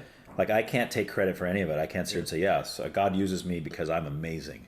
It's usually the opposite. Yeah. Right. Look at all the people God uses in Scripture. And they're all broken. They're all of them. They're all the people you would never guess would be used by God. So it's kind of cool. So, so worship specifically, I feel like my reward for that is almost here, because people would be like, "Oh, hey, you did such a great job. Cool, thanks, man." Like that's the part that I actually don't like. Right. Is like people say, "Oh man, I was so." Don't tell me about like how much you loved my singing. Tell me about how much it brought you to the throne. Yes. Like how much you felt the presence of God. Like, okay, that's great, but like don't compliment me in that. Don't pick me out of that crowd, because we're doing it together, and we're doing it in order to lead your heart towards a sense of worship, so that you can focus in on the message, that you can be brought into this attitude of presence with God, so that you can hear from Him. Yeah. So like. That's awesome. People tell me, like, "Oh man, I really felt the presence. It's just so inspiring." Like, great, awesome. Yeah. Oh man, you sounded so good this morning. Oh, not what I'm. No. See, now you know what you did now, though, because being the personality that I am, and you saying that, now every time I see you, I'm going to say that to you. I'm like, dude, you sounded. Even the mornings when you don't sing. Hey, dude, you sounded great this morning. I was outside your window when you were singing in the shower. You sounded great, man. Now, see, that's hilarious. that I appreciate. That's a good joke. We're sitting on opposite ends of the sanctuary. Hey man, you sounded great. Amen, brother. So funny, man. Oh, so awesome. So that's more like your own like talent and performing music. But like, are you a fan of music in general? Like listening to it? Yes. Okay, so kind of tell me about when that started. Like, what's the earliest you can remember? Some of my very early. So I remember my second birthday. Okay. Wow. Yeah. Dang. I remember my second birthday, I was standing in the kitchen behind the dining room table, and my sister Carrie comes up to me and is like, "Devin, today's your birthday." Did you not know that before? I guess not. Okay, at 2, you probably don't really. Right? Yeah. So, today's your birthday. Today, you are 2 years old. Did you know that 2 is half of 4? What? Like, little baby mind blown. Right. Gone. And so that entire year, whenever anyone, "Oh, how old are you?" "I'm half of 4. That's so awesome, dude. "Oh my gosh, you're half of 4. Yeah, I'm half of 4. Yeah. You get it. Yeah. They're so impressed because I'm saying something that's not standard or something that's, different. I'm like, "Yeah, you get my excitement. This is incredible." And then my third birthday, she's like, "Devin, today you're 3. Did you know that 3 is half of 6? Oof. And I'm like, that's not as fun to say. No, that's not as bad. Yeah. That's half of 4. Yeah. Half of 6? Yeah. No. Well, and as you get older, you don't want to do that either. Like, I'm 25. I'm half of 50. It's like, no. I'm like, can we do like division now? Can we reverse this somehow? It's like, forget it. No, but the 3 was so much more fun to say than half of 6. So okay. Okay. So you're 2 years old. You're half of 4. Yep. And you have some musical experience here? Yeah, so my dad was playing Phil Keggy for us. Okay. The Old Beatles. School. Yeah, so we and were the Beatles. Oh, yeah, we were raised on the 60s and 70s. Okay. The oldies radio station, the Beach Boys, the Monkees, all that stuff. So, like, I was born and raised in the 90s, but I was born and raised as though it was still the 70s. Yeah, that's awesome. So I missed like Weezer. I missed all of that. Just flew right over my head. Yeah. And even now I don't really have an appreciation for it. Right. So like it's coming back into vogue. Like all the young kids are getting into the 90s. Oh yeah. Like, All the kids walking around with the Nirvana shirts on. Yeah, It's yeah, like, yeah. do you even know a Nirvana song? Right. And don't say Smells Like Teen Spirit. Pick another one. Seriously. So Nathan Black, who works with us, he's into he's into not Nirvana. There's another like Grunge bands? Is it Pearl Jam, not Alice in Chains, Soundgarden, Stone Temple Pilots? Dang it, I'm gonna be so. He's into one of them, and he's like actually into it. Like he can break down why and like which albums and which songs. Oh, and interesting. Like, okay, well you've obviously done your homework. Good Yeah. for you. Yeah. I still think it sounds like trash. Oh, really? So you're not? So it's a grunge. You're not really into the grunge music? Yeah, that Okay. 90s sound just kind of missed it for me. Okay. Well, that will be our first disagreement then, I guess, because for me, 90s is the greatest music ever made. Okay. I mean, I love everything. I love stuff back when you're talking about the Beatles and the Beach Boys. I'm a huge Beach Boys fan. I mean, all that stuff back then. I love some of the newer stuff. Newer stuff kind of sucks more. Honestly, it's hard for me to find newer stuff that I really like. Yeah. But it's in there. Every once in a while, a new guy will come out. Yep. Oh, I love that. And I'll go get all this stuff. But mostly for me, it's 90s. And I've talked to many people about this on here before. But it seems to be, for most people, it's like a time in life when those songs come into play. Yeah. So for me, like 91, I'm like in 8th grade. Yeah. Right? And 8th grade, 7th, 8th grade was like a huge time of my life. And that's when those bands were coming out, Pearl Jam, Nirvana. Like, I mean, 91 is when all those albums released. And I say 91 is the greatest year of all time for musical releases, you know. And I have an older friend who he's like, nah, man, 60s all the way. They've never had music as good as the classic rock of the 60s. And it's like, no, that's good stuff. I mean, but come on, dude. I mean you get that know, in every generation. That's true, you know. And now you have these kids are like, oh, you know, Cardi B is the greatest thing. It's like, what in the world are you talking? It's terrible. I mean, content aside, it doesn't even sound good. Yeah. Right? Very Like, I mean, there's repetitive, plenty very of boring. like, I mean, I grew up but I mean, when Eminem came out, right? I loved that. I mean, talent is there. It sounds good. Yeah. I mean, I can't really stomach a lot of the content these days. Yeah. But, you know, that doesn't mean there's no talent. A lot of the new stuff, I'm like, your content's terrible and you've got no talent. It just is no good. But the kid's like, oh, this is the greatest song ever. Yeah. I'm like, every new rap song to come out sounds exactly like the last one that came out. It's terrible. And like on the one hand, it feels like that's just like the side effect of getting old. Yeah. But on the other hand, I'm looking at it from the side of musicality. It's very repetitive. It's very basic, like in a bad way, and it's just not good. Right.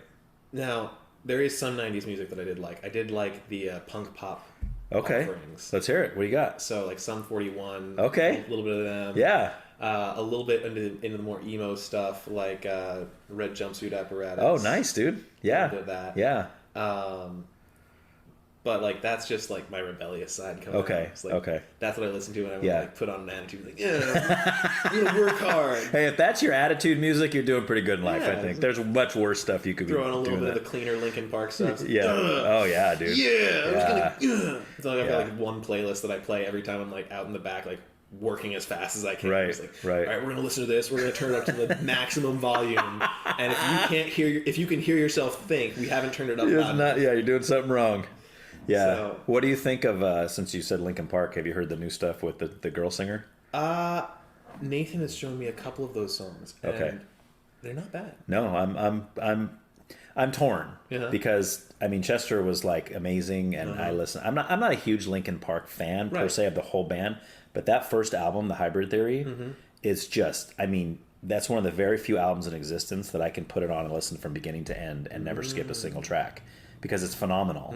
And their style kind of changed a little bit after that. And they had all the albums after that, in my opinion, have some good songs, but the whole album's not good. Yeah. You know, so I'm kind of like, oh. And then when he died, it was like, oh no, it's so sad. You know. But then to come out and not only have a new singer, but have a female singer. Yeah. I was a little leery about it. You know, my son sent me it was one of the new songs. It was a new song. And I listened. I was like, this is pretty cool. I said, but the ultimate test for me is to hear her sing an old Linkin Park song that was originally sang by Chester. I want to hear that. So then we started looking up some live performances of like Crawling, and we looked up like some of that stuff. I was like, okay, this is pretty good. Like, On the one hand, I almost don't want her to worry about that stuff. Like, Right. This is a whole new decade. It's been a long time since they've been performing. Right. they can come together and be something new with references to the old. Mm-hmm. They don't need to do a lot of fans. They don't need to do all that fan service. Right. And that's Don't you think it's going to tick a lot of people off, though? Or you're just saying they shouldn't worry about it? To not do fan service? Or? Well, to kind of like, just to pretend like the past is the past and be like, we're a new band, but we're still calling ourselves Linkin Park, and the whole band's the same except the singer, you know?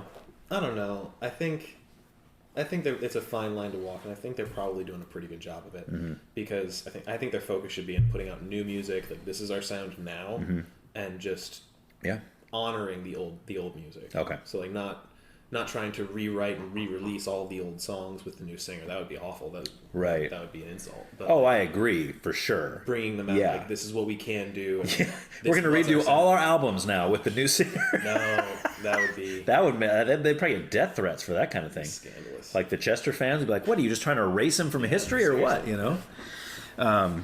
All right. Well, did we go the right place there with your 2-year-old? Did we get to a specific song there, or are you just saying like in general you grew up on the Beatles and the Beach Boys and the? So yeah, no, I grew up on the Beatles, the Beach Boys, the New Christy Minstrels, which are like 1920s, 1930s folk music. Okay, the name I've heard the name, but I probably couldn't tell you anything by them. Yeah, it's like a minstrel show. They do wacky songs. Oh, okay. Like just stuff that you can't play in public today. Like blatantly sexist. Oh, really? Racist. Okay. But like even in the midst of having like all those jokes in there, they're still very like anti-slavery. They're singing freedom songs and like all sorts of fun stuff. Yeah. And so like we would sing those as a family. Right. Like just like that's awesome. Driving down the road singing those songs. Well, because back then you could sing that kind of stuff and even make those kind of jokes and still not be considered racist. Yeah. Now it's like you can't even say certain things. It's like, oh, you're just obviously a white supremacist. Yeah. Yep, you got me. Yeah. Oh no. You had me pegged from the beginning. So yeah. So okay. So because of that, I was raised on like the radio singles. Okay. The radio singles of the 60s and 70s. Nice. And that's kind of as much as I knew of music. Mm-hmm. I think my first album that I listened to was the Switchfoot's The Beautiful Letdown, which my sister gave me in high school. That's like the first time I ever listened to an album in its entirety. And that's a good one too. It's really great songs on there, yeah. Really good one. And then even then it didn't really sink in that you could create an album that went together, that like fit as a singular piece. Right. Even though like my musical formation was already pretty established and what I look for in music was already fairly established, I didn't understand that the thing that I love most about music, which is like the story behind a song, the narrative that goes through the music, you go deep into it. Yeah. Nice. That can exist apart from just one song and can be brought throughout an entire album. Right. And even to the point where the songs on the album are literally telling a portion of the story. Right. So the first time I was woken up to this idea of a concept album was the Decemberists' Hazard of Love. Okay. Never heard it. Oh, Never heard it. You know the Decemberists? I know the name, and nope. But I'll have to check it out. So the Decemberists' Hazard of Love. Hazard of Love is the album? The Hazards of Love, yeah. Okay. So like they're this, hipster Renaissance folk rock band that, came out in a storm in the early 2000s. Okay. Everyone loved them. And then they came out with this album, which a lot of their diehard fans were like, it's too like mainstream rock and roll. So this is a later album by then? No, this is still a very early album. Oh, okay. Okay. But like, I mean, they're a hipster band, so they're perpetually plagued by like, it's not the original. Right. I liked them before they sold out. Yeah. All right. Yeah. And they actually put out an album to that effect. Like, yeah, we get it. Yeah. Sorry, but we're just gonna keep doing what we want to do. Yeah. See, I love that. Yeah. I love it. So, in my friend's car, they had like an iPod Nano hooked into the radio. Nice. Old school. And it had like 2,000, 3,000 songs on Yeah. it. They just play it on shuffle. Okay. But whenever you turn on the car, it plays alphabetically in order. Right. And that's just its default setting. So the very first song is called, that it would ever play, is Abduction of Margaret. Okay. Which is a song off of The Hazards of Love. Okay. Which comes in with this super heavy rock. And it's very clear, like, cut in such a way that, like, it doesn't fit on its own. Yeah. But it was so good sounding that I was like, this is awesome. So one day I was like, I want to listen to this whole album. Yeah. And it opens with this, basically like 2 minutes of like this one building tone. And then it starts just going straight in, and like the music shifts and everything, and then he starts telling a story. Okay. And singing a story to you. And does that make sense? Does the story make sense? Yes. Because a lot of concept albums I've listened to, I'm going, what? They said the same name a couple times throughout the album, but what in the world is the story? Yeah. So like this one, the language that they use is advanced and old. Like, okay. Like Middle English language. Advanced and old. That sounds like a contradiction. Because advanced sounds progressive. Progressing forward. Okay, old sounds way back, like past. So they're using like words and phrases that sound good, that work with the theme, and are technically true, but they're just not heard anymore. Okay. So it's like gotcha. it's like higher education, like higher like collegiate level words. And so like the first few listens through, I had to like have a dictionary ready. Like, okay, yeah, right. What's that word mean again? Okay, right, got it. I mean, I can understand it in context, but I really want to get the words right. Yeah. And so it tells this story of a baby that was abandoned into this river, and the mystical queen of the forest rescues this baby from the river. I'm getting the Moses reference here. Kind of, yeah. So, and then she basically puts a spell on him so that by day he'll take the form of a fawn, and then by night he'll have the form of a man, and he'll serve her and work for her, and she's his mother, quote unquote. I'm already sold on this. So good. This sounds really cool. The problem is there's a girl from the neighboring town who comes and sees this baby fawn stuck in a hunter's trap, and being compassionate sets him free right around the time he transforms into a man in all of his glory. Yeah. Okay. Hard cut, she's back in town, and she figures out she's pregnant. Oh, no. So, like, it just goes on from there, and, like, he's... Yeah. Does she give birth to a deer? No, it doesn't. So the story is less about... The story is less about their baby and more about the more about the challenge to be together. And which one's Margaret? So that's the girl. The girl is Margaret. The girl is Margaret. And there's like a cast of characters. And, it's so dude. Have they made this into like a play or anything? It sounds like it should be. It sounds like a Shakespeare, like Midsummer Night's Dream or something. Right. I think a high school at one point did put on like a production of this. Okay. But like I don't think anyone's done a real production of it. And the really cool thing that makes me jealous. Michael and Mara, the worship pastor, they went to a Decemberists concert before this album was released. And they show up and they play the album in its entirety for the concert. Before it was even out. And so, like, no one knows what this is, and they're just standing in the crowd losing their minds over this album. And I'm just like, oh my gosh, I'm so jealous. Do you know how bold that is as a band? Yeah. Because I mean, we've all been to shows and they'll play, we're going to play some new songs. And we're like, oh, cool, we'll hear some new songs. Yeah. But we do not want to go to a show where we hear nothing that we don't already know. Yeah. Like play some new songs, but play mostly the stuff we already know and we came here to see. Like if a band's like, all right, we're just going to play our brand new album that's not out yet, and that's pretty much all we're going to play. And it's all one sound. Yeah. Like it doesn't stop. Okay. They cut it into different songs, but the music doesn't stop. It is one flowing thought that has a beginning, that has a turn, an interlude, a conclusion. It's epic. Yeah. And dude, I'm excited to listen to this now. It's so good. I really do love that album. Okay, very cool. So, and do you feel that way about their other music too? Or are you a fan of them as a band? I am. But that's your favorite one? That is by far my favorite of theirs. Okay. But like that album awoke me to the idea that artists are more than one songs. Right. They have these other projects, these albums that they create and they craft and they put a lot of care and effort into. Right. And this is something this is something that's come up a few times on here, especially, when you're 31, you said, so you're not the 20-something crowd. The 20-something crowd kind of doesn't really grasp what you just said, right? Because it's kind of like the Spotify generation or even Pandora. It's like, we're just going to listen to a shuffle of all these different songs. You're missing the whole product that this band, because the band put something together, they put these songs in a certain order for a reason. And even like the album artwork fits in, and you got the booklet and there's all this stuff. Like when I was younger, that was we'd buy new CDs and we'd sit down and we'd be looking through the booklets. Oh man, look at this, cool, it's got this little thing here and all this. Kids now, they're like, it's a singles generation to where it's like, oh yeah, I like this one song by this one band, and they might never listen to that whole album. right? Because they don't care. Plus, they're not buying CDs anymore, so they don't have an album. They just have whatever little image Spotify gives them when they're listening to it, and it's a bummer in a sense, because it kind of takes away that art form like you're talking about. Yeah. Where this because I've never been in a band, but if I was, I'd be that guy. I'd be like, all right, man, every album we do is going to be all like connected, like just all this like vines connected, intertwined. Dude. Oh.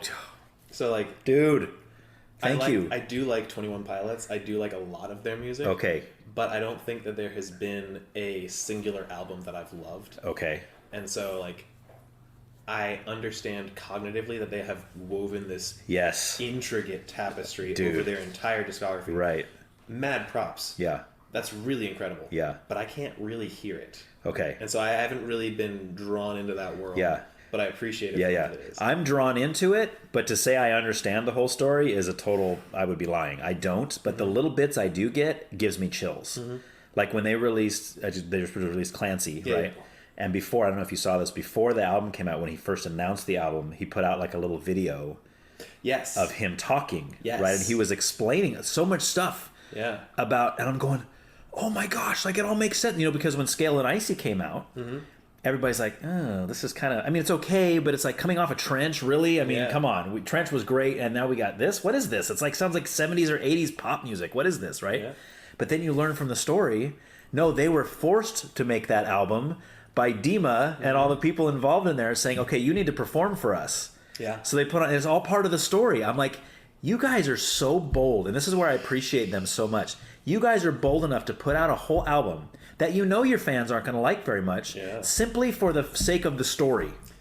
That's bold, man. When they first said that, my immediate reaction was like, okay, that sounds like a really clever PR cover. Yeah. Oh yeah, no, like we had to do that right? Because the organization is like, the organization absolutely paid you. Now they're paying you to say this. Yeah, like you think it happened after the fact almost.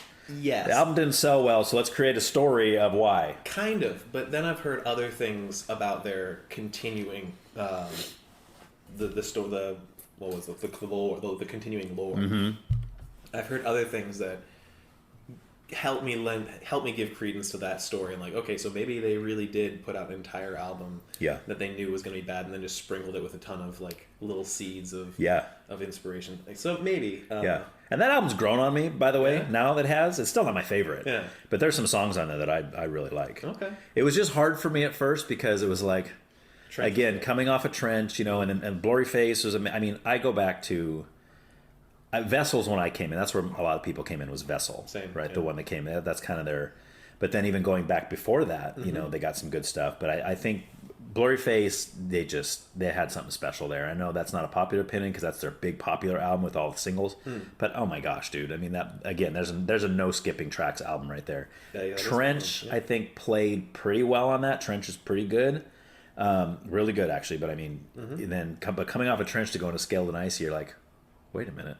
So I think it was just kind of a shock for the system because we were expecting something more similar to that, and it's like, wait a minute. And like even like the music videos and stuff, you're like, wait a minute, where's like all the yellow like suits and like where's like Nico and the Niners and like where's all these people from Trench that were, you built this world, but then for them to come in with Clancy and kind of finish that off. But are they doing like one or two more songs or something like that before they finish it? I hope so. It feels that way. It does, and that's what I keep saying. So I don't know if you're a Taylor Swift fan, but this ties in. Okay. So Taylor Swift released her last album, The Tortured Poets Department, right? Okay. And she released it, and then like a week later, she released a double at the second half of it, which nobody knew she was going to do. It was already like, here's my new album. It's already got like 18 songs on it or something. Okay. And then like a week later, maybe it was less than a week later. I don't remember how soon after. But she's like, oh, by the way, here's a whole second disc of all the second part of the album, and the fans just lost their minds, right? So when Clancy came out, especially with the videos, like I don't know if you watched all the videos from the album. They had a video for every single song. Yeah, that's impressive. I watched some of them. Okay. But I can just hear it. I look at the story that they're laying out in front of you, and I can see the progressive build up. I see the recapture of the artists in Scaled and Icy. Yeah. And then I see them break free again, and I hear it all the way up through Paladin Strait. Right. And the very end of Paladin Strait yes, feels like a big climactic move to a boss fight. Yes. And so you're like, okay. And you're waiting. There's got to be something, and right? then where is it? Right, and that's exactly what I'm talking about. So Yeah. like and they didn't release the Paladin Strait video till like a month later. Okay. They released all the other ones straight off the bat, and then Paladin Strait didn't come out till after. And after hearing it on the album, especially the very end, you know, hello Clancy, you know, that whole thing. It's like, oh my gosh, dude, like what is going to happen? So then I was expecting that they would release the video and there would be more. Like the song would end, but then the story would show more in the video. Okay. But it doesn't. Like he's just like, hello Clancy. He grabs him by the throat and he's like, hello Clancy. And it's just over. And I'm like, that cannot be the end. But they've said over and over that this album is the end of this particular narrative. So I'm with you. I'm thinking, okay, there's got to be like an EP coming out or something. But I kind of started thinking they were going to do like a Taylor Swift. And be like, psych, here's disc 2 of this album. And here's 15 more songs that are going to finish the story off. And but it's been a while since it came out. So if they're doing that, it's gonna be a while. And even my daughter and her husband went and saw the Clancy tour. They went to Oakland and saw him at the Clancy tour. And I was like, did they do anything new? Did they like show any signs of the story progressing? She's like, no, not at all. But yeah. So Nathan, who's really into them. Nathan's kind of my popular connection to music these days. Almost. So he had mentioned that, and he had said that when they were releasing the songs one at a time, somebody leaked the album, and so like it was a kind of the release was kind of against their will, like not what they wanted, and so they just basically they were teasing out the album, and then all of a sudden they had just like, all right, well here's the whole album. Oh, okay. So that sucks. I hate when that happens. Yeah. So it's almost like, all right, well maybe it didn't go the way they were hoping to, so they're trying to figure out what they want to do with that. Yeah. Moving forward. So yeah. Okay. So yeah, it's a compelling story. I don't know all the parts of it. I don't either. But that's what intrigues me, I think, because usually I'm frustrated by that. Usually I hear somebody say, "Oh, listen to this concept album." I'm like, "What is the concept?" Yeah. I mean, the music's good, but I'm not getting any kind of story here at all. Yeah. I think with this one, I get enough to keep me interested, even though I probably understand less than I do understand. Like, but it's just. I mean, do you? So since you're a fan, what are some of your favorite songs by them? By 21 Pilots? Yeah. I like Goner. Oh, good one. I think Goner is probably one of my favorites. Right. Did you know that's an old song? Yeah. Like that was redone for Blurry Face, right? Okay. Is that Blurry Face? Yeah. That was redone for Blurry Face. It's actually on one of their older, I think it's on Regional at Best, which is the one that came out before Vessel. I think that's the one it's on. Okay. But it's a newer version of it. Right. But it's based on an old. Yeah, but I love that song, dude. That is a song that I would make a sacrifice play to. Yeah. If there was a movie about me making a sacrifice play so my friends could carry the fight on, like I want that song to be playing in the background. Right. Nice. Yeah. So good. That's a good one. And then another song, I liked their cover of Cancer. So much better than the original. Right? So much better, dude. But you need the Kleenex when you're listening to that one, because that is the saddest song of all time. I try to prefer originals, but yeah, I usually do too. There's a couple covers that just yeah. There's a few exceptions to it. Mostly, I usually covers. I'm like, oh, that's a good cover of that, but very rarely do I go, that cover's better than the original. A song that's come up on here a few times is "Hurt" by Johnny Cash. Right, he covered the Nine Inch Nails song. Absolutely. Way better than the original. Like not even close. He just caught on to he caught on to the message of that song. Yeah, and then put the feel to it. Told it in a way that it just it's so good, man. Yeah. Have you seen 21 Pilots live before? No, actually, I haven't been to very many concerts at all. If you ever have the opportunity, that's worth. I mean, even if you have to drive to LA, it's worth it. I've seen so many shows in my lifetime, and 21 Pilots is hands down the greatest performance. And I've seen them 3 times, and each time was phenomenal. Dang. Yeah, phenomenal. We saw them on the Blurry Face tour, on the Trench tour. And then what was the other one? The other one was like an Emotional Roadshow or something. It was like an in-between albums tour. Okay. But, dude, just phenomenal. Dang. The way they perform, all the visuals they have, just, they're so energetic. They sound great. Like, they sound like the album. I mean, they're just fantastic. I mean, they've mentioned repeatedly that they prefer to play live shows because that's where they feel most at home. Yes. So. And Tyler said before that he gets inspiration from that to write. Yeah. And that's why, that was what they said originally with Scale and Icy, because that was when they weren't performing because of COVID, right? So he was having a hard time. He kind of had writer's block after that. But anyway, yeah, if you ever get the opportunity, it's phenomenal. It's just an amazing experience. And I think I've been to 2 concerts in my life. Oh, who was it? So this most recent one was like a couple weeks ago. Oh, I went down to nice. see Steven Sanchez at the Santa Barbara Bowl. I don't know who that is. Steven Sanchez. I've heard somebody mention that on this podcast to me. So good. And I wrote it down, but I haven't listened to it yet. He is one of my favorite artists right now. Okay. He is so good. Okay. So the way I kind of discover music is someone will show me a single, like, okay, that's good, and I'll look for like 1 or 2 other singles by that artist, like, okay, these are good, cool. Yeah. And then I'll like try out one of their albums. Okay. And so like that's so. How do you pick which album? How do I pick which album? Do you have a format there? No. Okay. I basically try to find some consensus between this, like the single songs that I've heard that I like of them. Okay. And which albums those are on. Gotcha. And then I'll go through that album. Okay.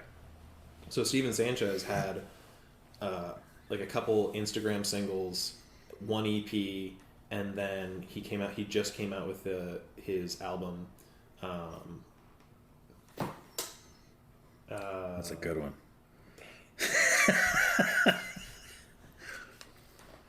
He just came out with his album. Yep. There you go. Insert name here. Yeah.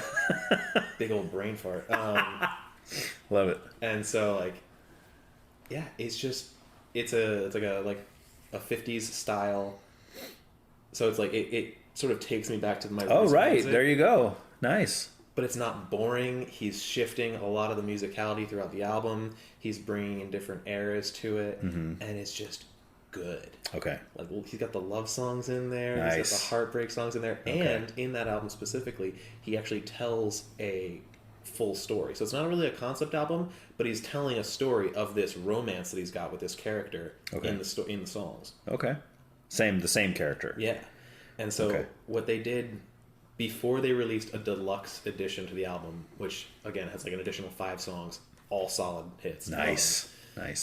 He created a live album visualized. So like they took over like a set in Hollywood somewhere, and they like performed the entire album as him singing it, also playing this character with this other character. And it's like they visualized their romance while he's singing. And it's on YouTube. It's like 30 minutes long. And it's great. And it tells the whole story. Yeah. And so like all of the music videos for the songs told parts of those stories in different ways. And then he's got this sort of whole anthem of this album. Okay. It's great. Now, does all his music have like a 50s feel, or does he like go in a lot of different places? For this album, they almost do. But other albums don't. He has other styles. He only has one other EP. Oh, so he's kind of a newer artist. Very much so. Okay, is he a younger guy? Yeah, he's only like 20. He's real young. Yeah. He's little too. Yeah, is he? I saw him live. I was like, oh my gosh, this is a tiny person. Nice. Where did you go to see him? Santa Barbara? Santa Barbara Bowl. Okay. Nice, dude. So we were 15 feet off center, right up against the bar. Nice. Right there. Nice. Did you throw your bra at him on stage? No, I didn't. But I expected somebody to. Yeah. Oh man, That's cool. Yeah, I'll have to check him out now that you're the second person to mention. And I can't even remember who the other guest I had that mentioned him was. Very good. So it's gonna bug me now. So that's how I get into music. Is I'll find like 1 or 2 singles that I like. Yeah. Then I'll listen to the album, and then usually, if I can say that I like about a third of their songs, I'll say I like the artist. Okay. If it's like about half of their songs that I like, I'll be like, oh, I really like the artist. Okay. But then if it's greater than 75%, I love them. And if it's less than a third, you're like, this guy sucks. They're all right. Yeah, I like one song by him, but other than that, he sucks. No. I was like, yeah, I know he's got a couple things that I like. Like, Yeah. Sure, for sure. Okay. But like, Yeah. if there's one song I like by the artist and the rest of their music I can't stand, I'd be like, okay, Yeah. not a good artist. Yeah. But I do like this one song. Okay. It's one song hits. Yeah, and there's a lot of bands like that. Yeah. I mean, you go into like the 80s. How many of those 80s groups are like literally one-hit wonders? Like, but that one song they have is fantastic. You're like, it stood the test of time. It's 2024. People still listen to it. It's still played on the radio. Like, this song lasts. Yeah. But they never did anything else. Like, literally, not a single other song by theirs charted. They had one #1 song, and everything else was like below the hundreds. They couldn't even get on the board. The one that got them noticed, and then they Yeah. sent on tour where they just played that one song over and over, and they burnt themselves out. Which is frustrating, I bet, as a band, right? Because I'm like, I wouldn't want to. I mean, I get it. Like, that's the song that the fans want to hear. Yeah. But it's got to be frustrating. You're like, look, you guys, you understand. I played this song millions of times at this point. Like, I'm so done with it. You know, it's over. But Yeah, what was the song? 1,000 Miles by like whatever the girl was in the 90s. 1,000 Miles. Yeah, you'd recognize the song. It's got that one piano tag. Making my way downtown, walking fast, faces passing, I'm homebound. I don't know it. If you listen to the song, you'll hear Okay. it. It's in a lot of stuff. I just feel so bad for whatever schmuck wrote that piano tagline, because for the rest of his existence, he has to play that one piano tagline. Right. He Yeah. plays like 30 times through the song. It's like Yeah. there's no variety in the song. Yeah. And she got super popular off one song, Okay.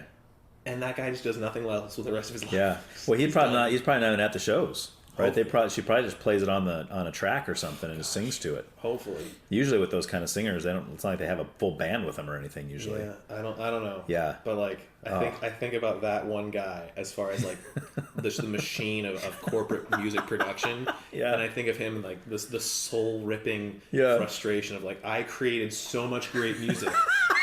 And you'll all never I'm hear known it. for is 2 bars Right. of some inane piano diddling. Yeah, yeah. But see, how many people are like that though? Like, Yeah. there's so many that can say that. Yeah. Or even bands. It's like they feel like, oh, we're creating. Like they view the music they're creating now as so much more complex and just layered. And man, this music we're creating is so great. Our albums aren't selling. Nobody cares. All they care about is this little pop ditty we wrote 30 years ago. And that's what everybody wants to hear. And it's like, we don't even like that song. That's what I hear a lot when I read interviews. The band's like, we don't even like that song. That song sucks. So they play it 50 times Yes, a week. but sometimes it's like we didn't even want the label told us. Oh, yeah. We want you guys to write a song that's more radio friendly. It's more Yeah. this. It's got more of this sound.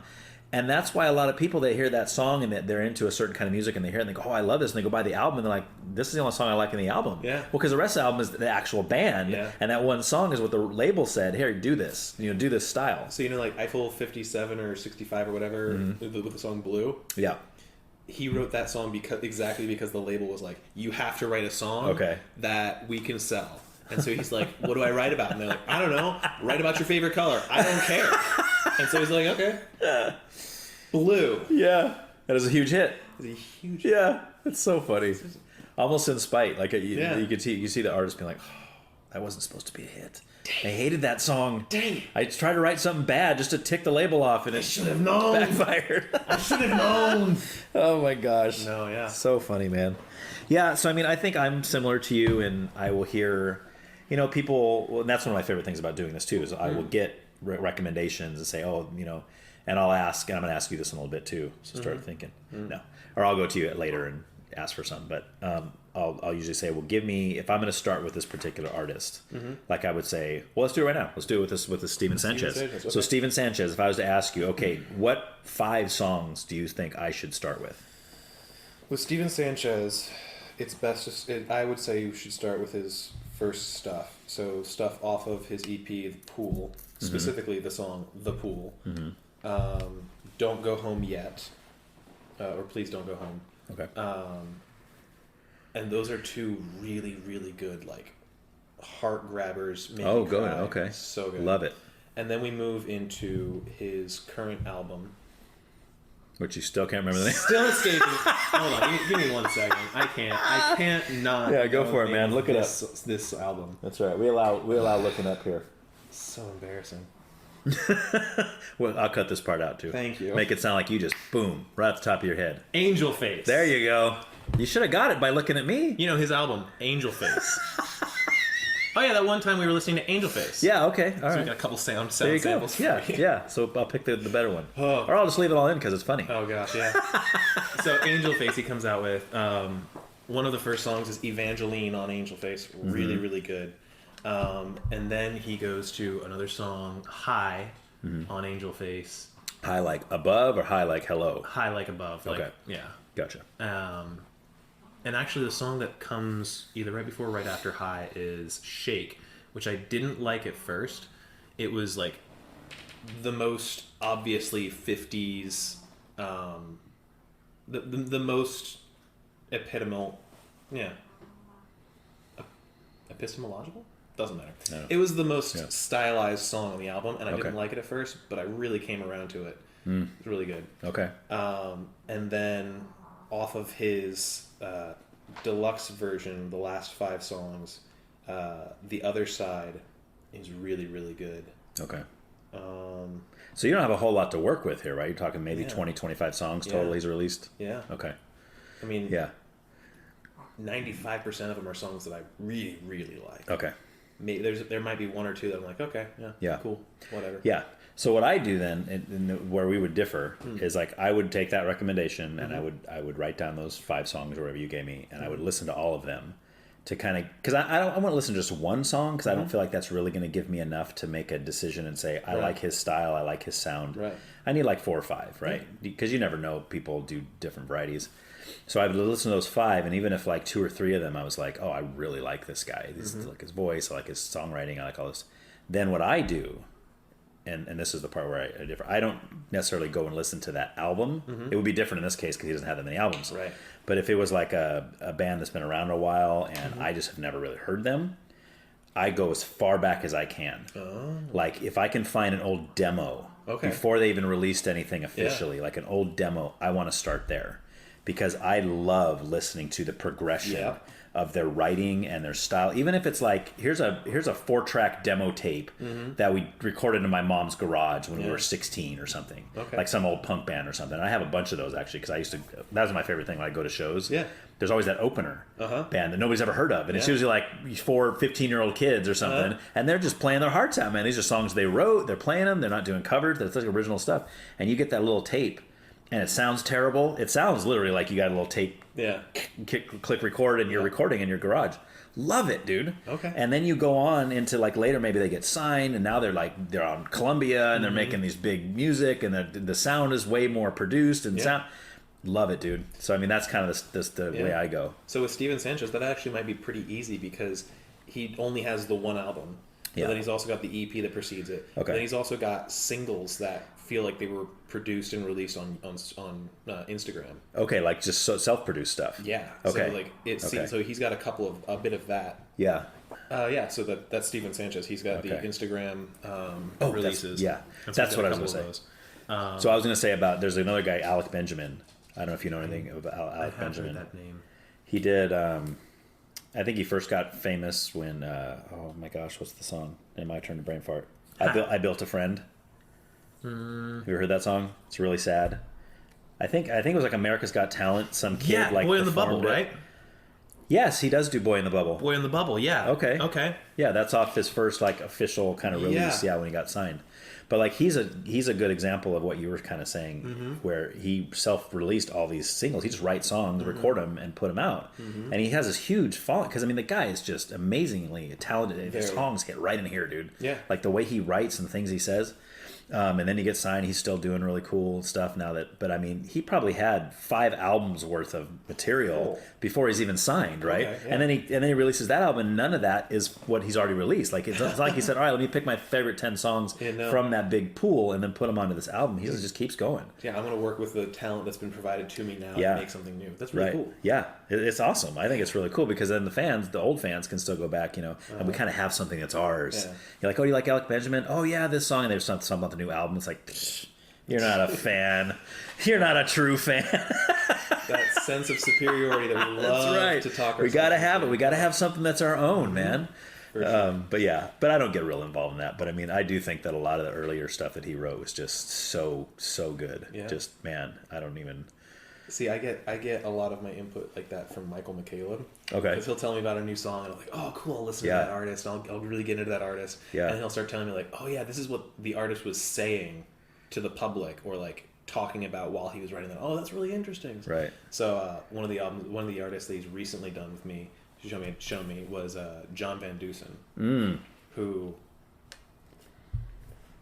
basically an unknown guy, but I have come to really like John Van Deusen. Yeah. He's got several albums out now. Kind of acoustic singer-songwriter stuff, no? Yeah. Okay. So like he's done basically a discography of concept albums, and there is another artist I want to talk about too, who's done a very similar thing. So John Van Deusen's done I Am Origami, which is like a series of concept albums. Oh wow. And at first it was like, okay, the second one, I really like that. It's basically a worship album. So good. And then he did In the Bleak Midwinter, which is like a Christmas album, which is really good. But I really couldn't attach myself to any of the other albums in his series until Michael showed me like one or two off of them, and I was like, okay, I caught the vision now. Yeah. And now I can listen. Oh, now I get the whole chunk. He reeled you in. He reeled me in. It's good, man. So John Van Deusen has been putting out singles this past fall, and he's going to release an album in November.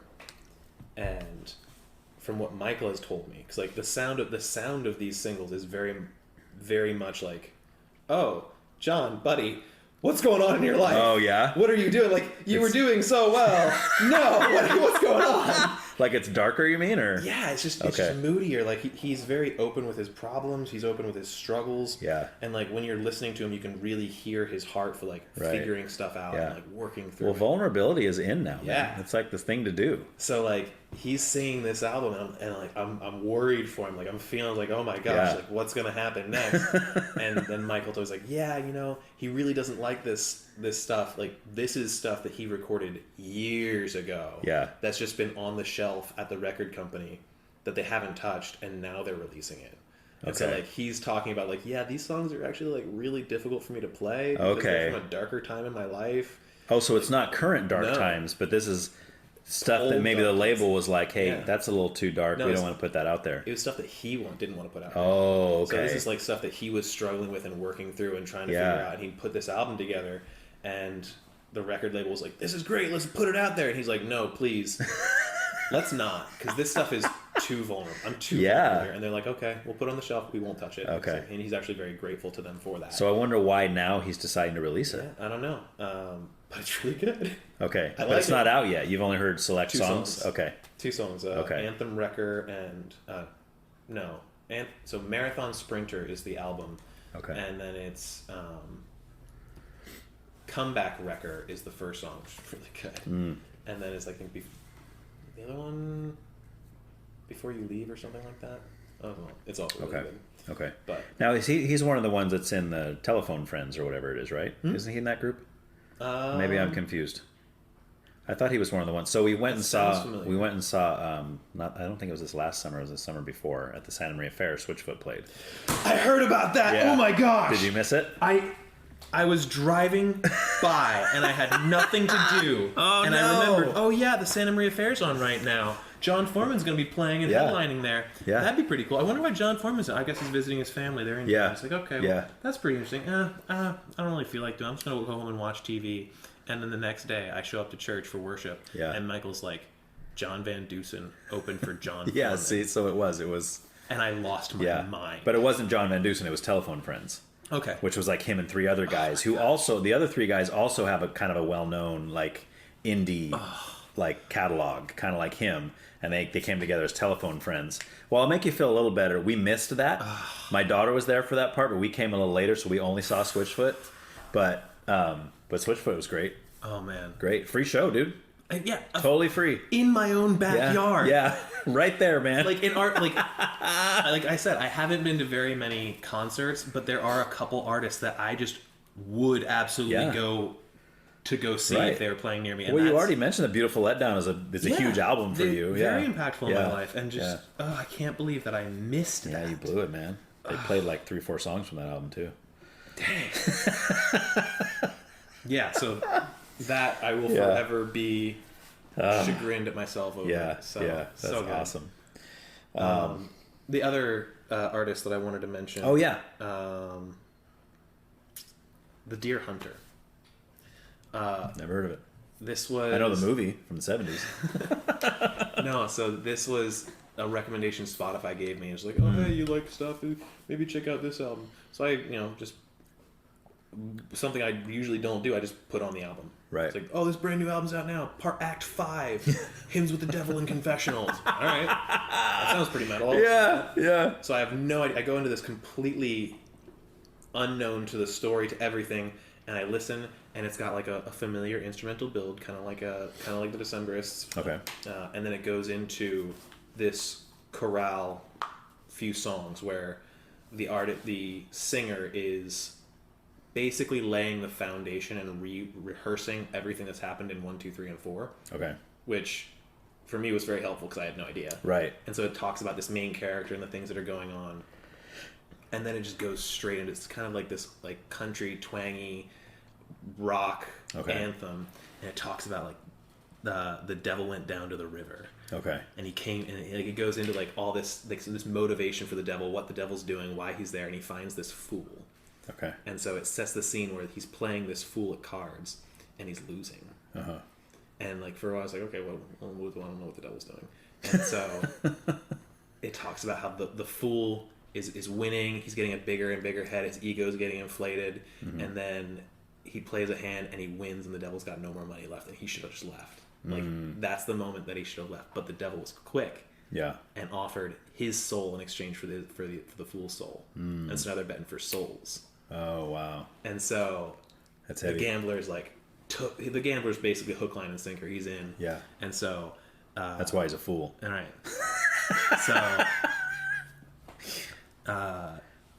So there's a line in there. It's like a faded hands, and like I'm listening to this, trying to understand what's going on, and I'm hearing all these lines, and so like one of the things they say reminds me of like the dead man's hand, aces over eights. So like it's not explicitly said in that part, but I feel like that's like that's the fool. That's the hand that the fool wins with, and he sees the aces over eights, and he's like, oh, I've got it. Nice. I won the devil's soul. And so the devil flips the scripts like, okay, yeah, you have my soul. My job's now your job. Good luck. Ooh. I'm free. And so the devil walks off. And now this guy is essentially the devil. Right. And so he's like, oh snap, well like he's like, it can't be that big of a deal, right? Yeah. And the very next song is this raucous, like build, loud song, and it tells the story of a brothel. Oh, and he has now built this brothel. Like the devil, like he's basically wrestling with this split personality where he's like himself. So he's like possessed by the demon or something. So like he's got this like cowardly, foolish self that's sort of like hiding from his consequences and trying to justify his actions. Yeah. And then he's got this devilish self that's like, yeah, I'm the guy in charge. You're gonna do whatever I want. Wow. And I'm gonna work this in a way that profits me and kills you. Yeah. And so like, see, again, this sounds like it'd be a great movie. Yeah, right. Like they should make that into a movie. Now, is Deer Hunter is the artist's name? The Deer Hunter. The Deer Hunter. So and is that a band or is it a? It's a performer who has a band. Okay. And, like he's got a whole thing. Okay. But this was like the fifth of what was supposed to be 6 albums, I think, that were all following the same story. Right.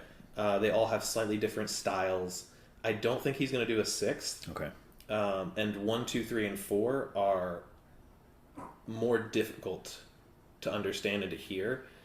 5 is really like he hit his stride. It's basically a self-contained story. Why is he not doing a 6th?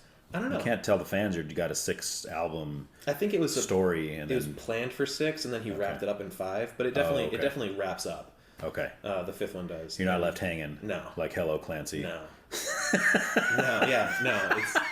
It's definitely like it ends in like a way that resolves the whole story, and it's a tragedy of like a multi-generational sin where like bad happens and people react badly, and then more bad happens. That sounds really cool. Really See, I don't know if it's just the way you describe these albums, but I'm really excited to listen to some of these. The number one thing in my life. If it doesn't have a good story, I don't care. Okay. And if it's got a good story, then I can tell you the story and hook you in with it too. That's cool. So see, I'm that way with movies. Like it's got to be a good story. I mean, I don't care what the genre of the movie is, but the guys that can just watch an action movie that's just action, like there's no plot, there's no story. I'm like, I mean, it's all right, but it's like it's just kind of brain dead. Yeah, you know, I want something that at the end I'm going, oh my gosh, like that was that was an amazing story. You know, So sometimes even if the acting's not good, but it's like the story was great. You know, I wish they would have got someone other than Kristen Stewart to play the lead role, but oh gosh, you know, anyone but Kristen Stewart. She's the worst. Anyone. She's the worst. She's the worst. I have challenged people on that. You tell me an actress or an actor who is worse than her. There isn't. She is the worst. She is the worst. I think what made her so good in Twilight. I didn't even see Twilight. All I saw of Twilight was the Everything Wrong With. And it's hilarious. And died laughing. Right.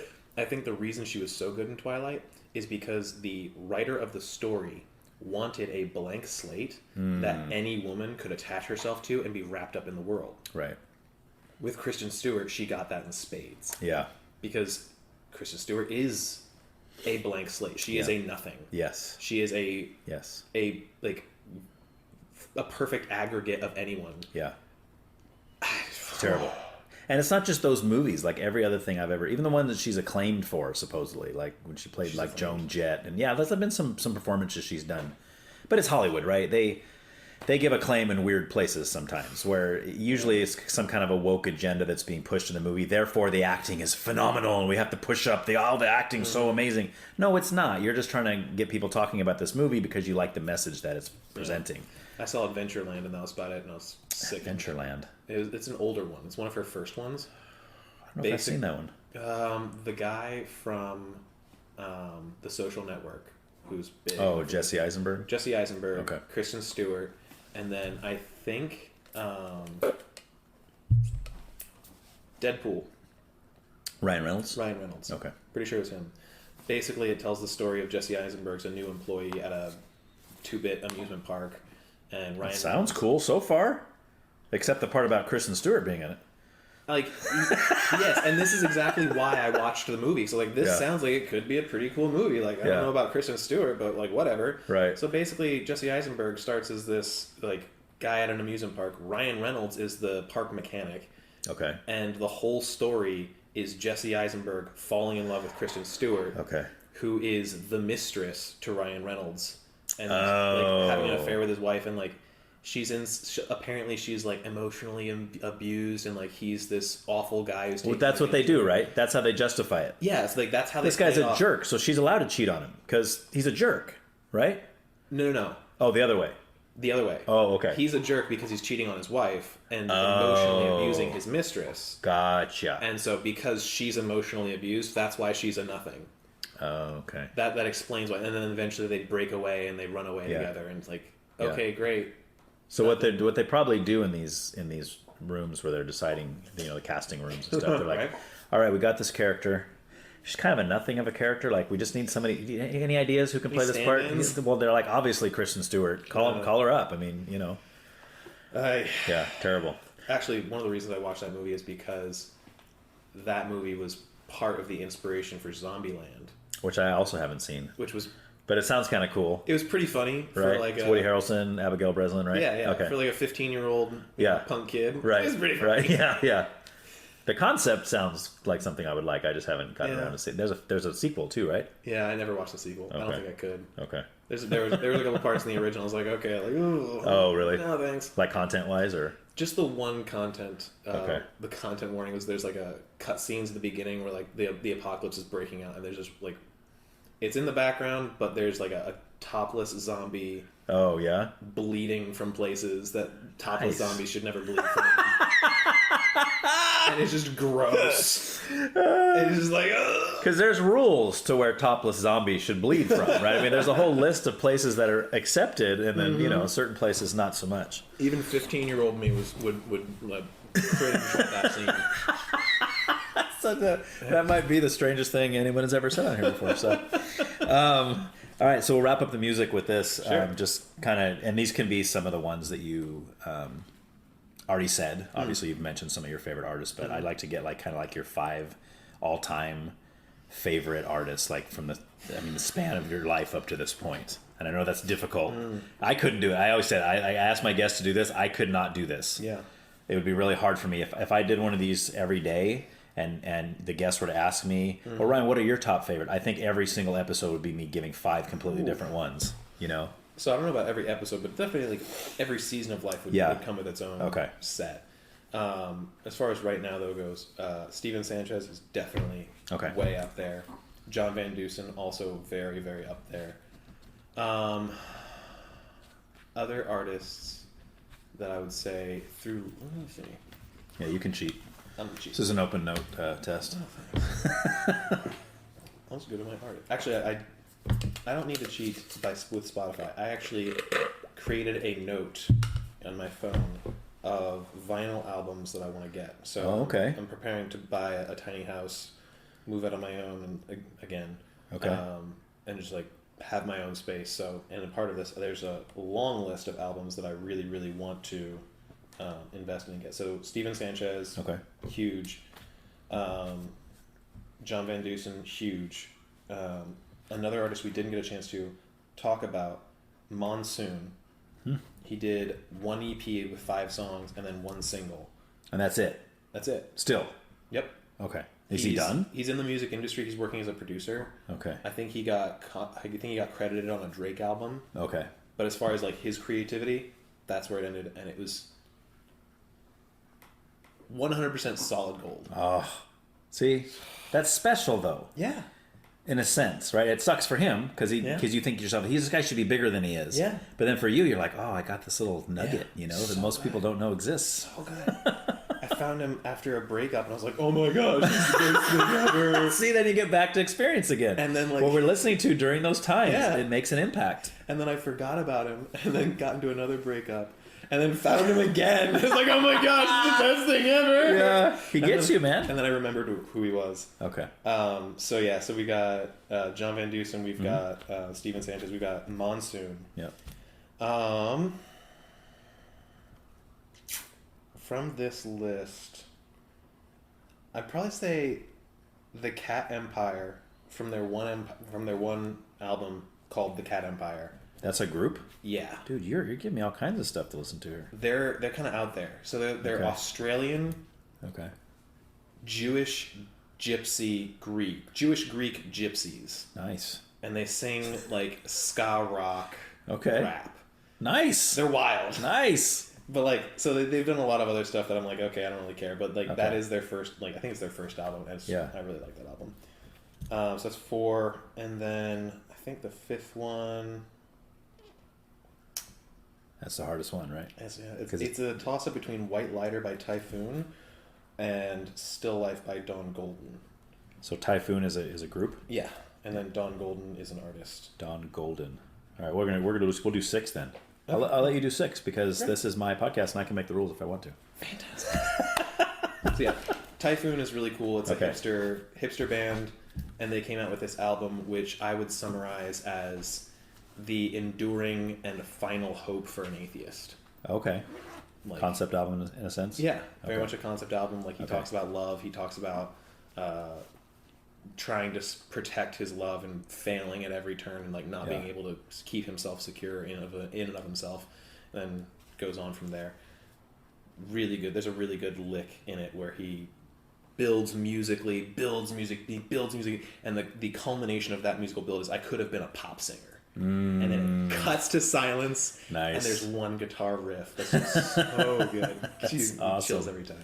Now, what song is that? That is Caesar, I think. Okay. I think it's one of the ones towards the middle. Okay. And then the last one was Still Life by Don Golden. Still Life, that's a song? Still Life is the album. The album, okay. And then Don Golden is basically like this lo-fi kind of indie emo artist called Houses. Mm-hmm. Got really depressed, created like a second artist name for like a pen name, and did one album. Okay. Just talking about the most toxic relationship I've ever heard of. And he just goes through like, it's a horrible, horrible story of two bad people who are bad for each other. Yeah. Doing terrible things, and it's just gets you right in the gut. Yeah. Because like on some level you can always relate with people who are willing to confess to the fact like, I know this is awful and I know this is bad for me, but I can't stop. Right. Like I'm addicted to this person, I'm addicted to these things. Yeah. And it's killing me and I know it, but I'm stuck. Yeah. And like, it's like Paul in Romans 7. Yeah. Things I want to do, I don't do, and I do. So like, it's dark. It's a dark album and it's a sad album. Yeah. But it's really good. Nice. It's really good. Awesome. So those are my favorites for sure. All right, so I wrote them down, and now off the top of your head, now you can do this right now, or we can do it later when you have more time to research it and think about it. But like I always like to get like 2 to 3 songs from each of these. Okay, yeah. Could you do it? Yeah, I think so. So start with Steve Sanchez. Steven Sanchez. We already did Steven Sanchez. Oh, we did the 3. I did 5 songs off of his album. Is that The Pool? Yeah, The Pool. Okay. I forgot the other ones. Don't Go Home Yet. High. Oh, that's right. Evangeline and The Other Side. Oh, you gave me 5. Love it. Those are the 5 off of Steven Sanchez. So good. John Van Deusen. John Van Deusen. Basically anything off of Act 2. It's all really good, really strong worship stuff. But then off of Act 4 is a song called Marathon Days. Okay. Which is a story of basically him chronicling like an anxiety attack. Oh wow. And like his breakdown as he was touring through Germany, things were good, things were great. He's touring through China, and then he just has a panic attack, and like, oh man, it's just. So what he's trying to say is he hates Chinese people. Because like I think what comes across is like he hates the city, he hates the noise, he hates the tension in a city, and he's just longing for that time of being home when things were simple. Right. And that just comes across so clear. Yeah. It's really good. Okay. And then on Act 3, I think, is Universal Will to Become Part 2, which is like basically a love song to his son. Yeah. Cool. It's so good. So what you're saying about these songs definitely makes me want to check them out, but I have to say his titling is a little lazy. Act 3, Act 4. No, so... Got a song called Part 2. I mean, come on, dude. Think of some titles here, you know? It's all about repetition of themes. Okay. And so Universal Will to Become Part 2 is a reference to a previous song in which there is a line about the universal will to become. And so he sort of continues that thought from that moment in that song into its own song and then gives it the part 2. Okay. And then so I Am Origami, parts 1, 2, 3, and 4, each of them has their own thing. So like part 1 I think is...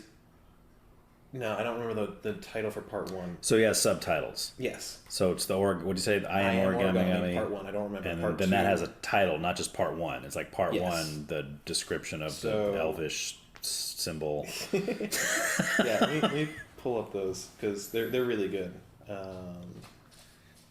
So. I just want to look at the discography. So part 1 is the Universal Sigh. Part 2 is Every Power Wide Awake. Part 3 is a Catacomb Hymn, and then part 4 is actually Marathon Days. Okay. So all right, I'll give him some slack then. Like he is very creative with his with the way he words it, and that's something that's actually very important. Like lyrical creativity. So like if you're gonna talk about something that's inappropriate or something that's like wrong, if you just like a rapper, if you just go out and say like, oh, I did this to that girl, I was like, oh, right. Okay, cool, dude. I can't relate to that, and that's dumb. Yeah. But if you're gonna talk about an affair you had, it's like, oh yeah, we looked like giants in the back of my gray subcompact, fumbling to make contact while the others slept inside. Oh, cool. That like at least you're poetic about it, right? That's wildly inappropriate. Yeah. But goodness gracious, is that like a really interesting visual? Right. And like artists that can do that and write creativity, like John Van Deusen does. That was off of Death Cab for Cutie. Oh, it's funny. I thought of them a minute ago because you were talking about whatever, I forgot the band that you were talking about, but you said that they did the side project where they just did the one album, and I thought like the Postal Service with absolutely So Death Cab is they've got a couple really albums that I really like, but I don't think I like most of their stuff. I've never heard them. They're good. Yeah, but I've heard the Postal Service. Yeah, that's all I've heard. So Postal Service, Plans, and Transatlanticism are the 3 albums by them that I really like. Well, Postal Service is its own thing. Its own thing. Yeah. But you kind of put it under that category. Yeah. Yeah. So he writes in a way that's very creative, touches on the point technically, but doesn't say it explicitly. I really like that. Yeah, I think that's cool too. All right. So then Monsoon, you said he's only got 6 songs. Every single. So they're all good. Every single. They're just great. So good. Okay. All right. Yeah. And the Cat Empire. The Cat Empire, Days Like This, The Chariot, and All That Talking. Days Like This and The Chariot are very much like, those are their songs, mainstream, that's what they go for. And then All That Talking is a lot more of that subtle, jazzy. Okay. They build for a bit, and then they do a break, and it's just like a piano with like an arrhythmic piano breakdown. Nice. And then they build back into like the big jazzy finale. It's so good. Yeah. Really good songs. Yeah. Real quick side note, I forgot to ask you earlier. Have you ever heard of Atlas? Atlas. So they had one album. Is it the one where they had like? It's a concept album where they brought in a bunch of creators and told this really weird creation that I don't know about. I'm not sure. Again, I don't know the concept. It is a concept album, but I don't know. But it's like I think Sirens was the one song they had on the radio. It's got. Does it have Panic at the Disco? No. In it? No. Okay. No. This is I think they were on Tooth and Nail. It's kind of like an indie band. They just had the one album. But if you're into like concept albums, especially when there's differing sound, like it opens up with almost like this. What do you call like a pirate song? What's Sea shanty? A shanty. Yeah. It almost sounds like that. But the whole album is like based around like life on the ocean kind of a thing. And that's why Sirens comes in. They're talking about the sirens and, you know. Not at all. Atlas. Yeah, Atlas. Okay. Yeah, I forgot what the name of the album is, but they only had one. So you could probably find it. Yeah. Somebody shared with me like a one-off album featuring like 12 different huge names, including the Panic at the Disco and a bunch of other stuff. Oh, okay. Where they tried to tell this sort of creation story. And it was just weird, man. Okay. I did not like it. It was like a collab between a bunch of already famous people. Like it was really well done. I could tell. But like the story was just weird and I didn't get into it. Didn't connect. So. All right, last two we got Typhoon. So Typhoon, I think speaking of water. Yeah. Let me pull up that album real quick because I want to get the songs right. I haven't listened to that one in a while. White Lighter. Morton's Fork off of that one is good. The Lake is pretty good. So Morton's Fork, Possible Deaths in the Lake all sort of are next to each other. They play into each other. And then Hunger and Thirst was the one with the lick. Oh, okay. That one's really good. Okay. Cool. Yeah. All right. And then Dawn Golden. Dawn Golden, one of the last songs is called Chevrotain, which... Chevrotain? Chevrotain. He's making up words or what? I thought so. I thought it was some sort of like chemotherapy thing. Yeah. Or like maybe it's Chevrotain. I don't know. Well, it's like Octane and Chevrolet mixed together. It's like he's talking about his truck. I mean, what's going on? It's a weird thing. Not really sure. It's a purely instrumental song. And then I looked into it, and a Chevrotain is actually a deer. It's a mouse deer. So it's a micro deer. Okay. Native to jungles and different, hot regions of the world. And it's pretty much the most adorable animal there's ever been. You gonna get one as a pet? Oh, I wish. Yeah. It'd be wild. I mean, look at this. Let's see. Look at that guy. Oh, nice. Adorable. Yeah. Like sometimes they can be a little bit weird looking. Like, check out that fact. That one's this tiny vampire. Yeah, right. So, it's just this really small, helpless little creature. And the song is actually quite beautiful. But the song goes into Brief Encounter, where the singer talks about, like, oh, I broke into your house again today. And I just laid there in your room. And it was pretty, but it's sad. Because it's all inside my head. And it just goes into like... So it's like the memoirs of a madman, basically. So messed up. Oh, man. That was the song that hooked me to the album. Okay. But, yeah, it's really dark. It's got some bad language in there. Yeah. And he's just completely messed up over this girl who is a terrible person, and they're terrible people. See, the theme always is women are terrible, right? I mean, that's what we need to take away from this. Where would you be without women? The Garden of Eden. Actually, that was Adam's fault, technically. Exactly. I mean, if he would have said, "Woman, what did you do?" and left it at that, or been like, "Hey, you get out." You. Yeah. No. Right. Hey, honey, come on. Yeah. No, we don't need that. Exactly. Yeah. Or throw her out and just say, "Hey, God, can you give me another one that's not so deceitful next time?" Because Oh, Jesus, this one messed up. Yeah, no, for sure. That's why I hate that joke. But it hits on some levels. It does. Pretty cool. My family, according to the legend, is technically related to the Kennedys. So wow, dude. Hence the John Fitzgerald Kennedy. Really? Yeah. Nice. Again, interesting. One of those old world marriages of convenience, and then the Kennedys stabbed the Fitzgeralds in the back. And so there's some bad blood there. Left them destitute, and that's why there's the Kennedy curse. That's awesome. All right, man. Politics. Time to get dicey. Sure. With your Fitzgerald. Yeah. So I mean, you must be a Democrat then, I guess. You'd think. Yeah, no, the Fitzgerald, a very Irish name. We grew up very proud of the Irish name and our Irish heritage. Yeah. I did a gene test recently. Like a 21andMe or whatever those are? Yeah, something like that. And it's been interesting because the results, every time you log in, they're kind of like slightly different than they were before. But they sort of have balanced out to where they're pretty general now. Yeah. So according to growing up, what we believed, what we believed was that we were 1/8 Irish. Okay. Growing up, but we had the name, and that was important. That was the 8th right there. Right, yeah. 1/8 was the name. So we were the sons of sons of sons of sons of sons. So that was always what we were proud of. Turns out I'm actually 25% Irish. Oh, wow. It's a lot closer than I thought. Yeah. But I'm also 25% Scottish, 25% English, and then 25% male. Which that's like the feuding, right? The Yeah. Irish and the Scottish, and so you got a war within your soul there. More like the English side of it. The Scottish and the Irish were sometimes friends, sometimes enemies, but really they left each other alone. It was the English that everybody hated. Yeah. So obviously. Yeah. It was very interesting though, because before I found this out, we knew we were Irish, and I had been to Scotland on one occasion as a part of missions, and just loved it there.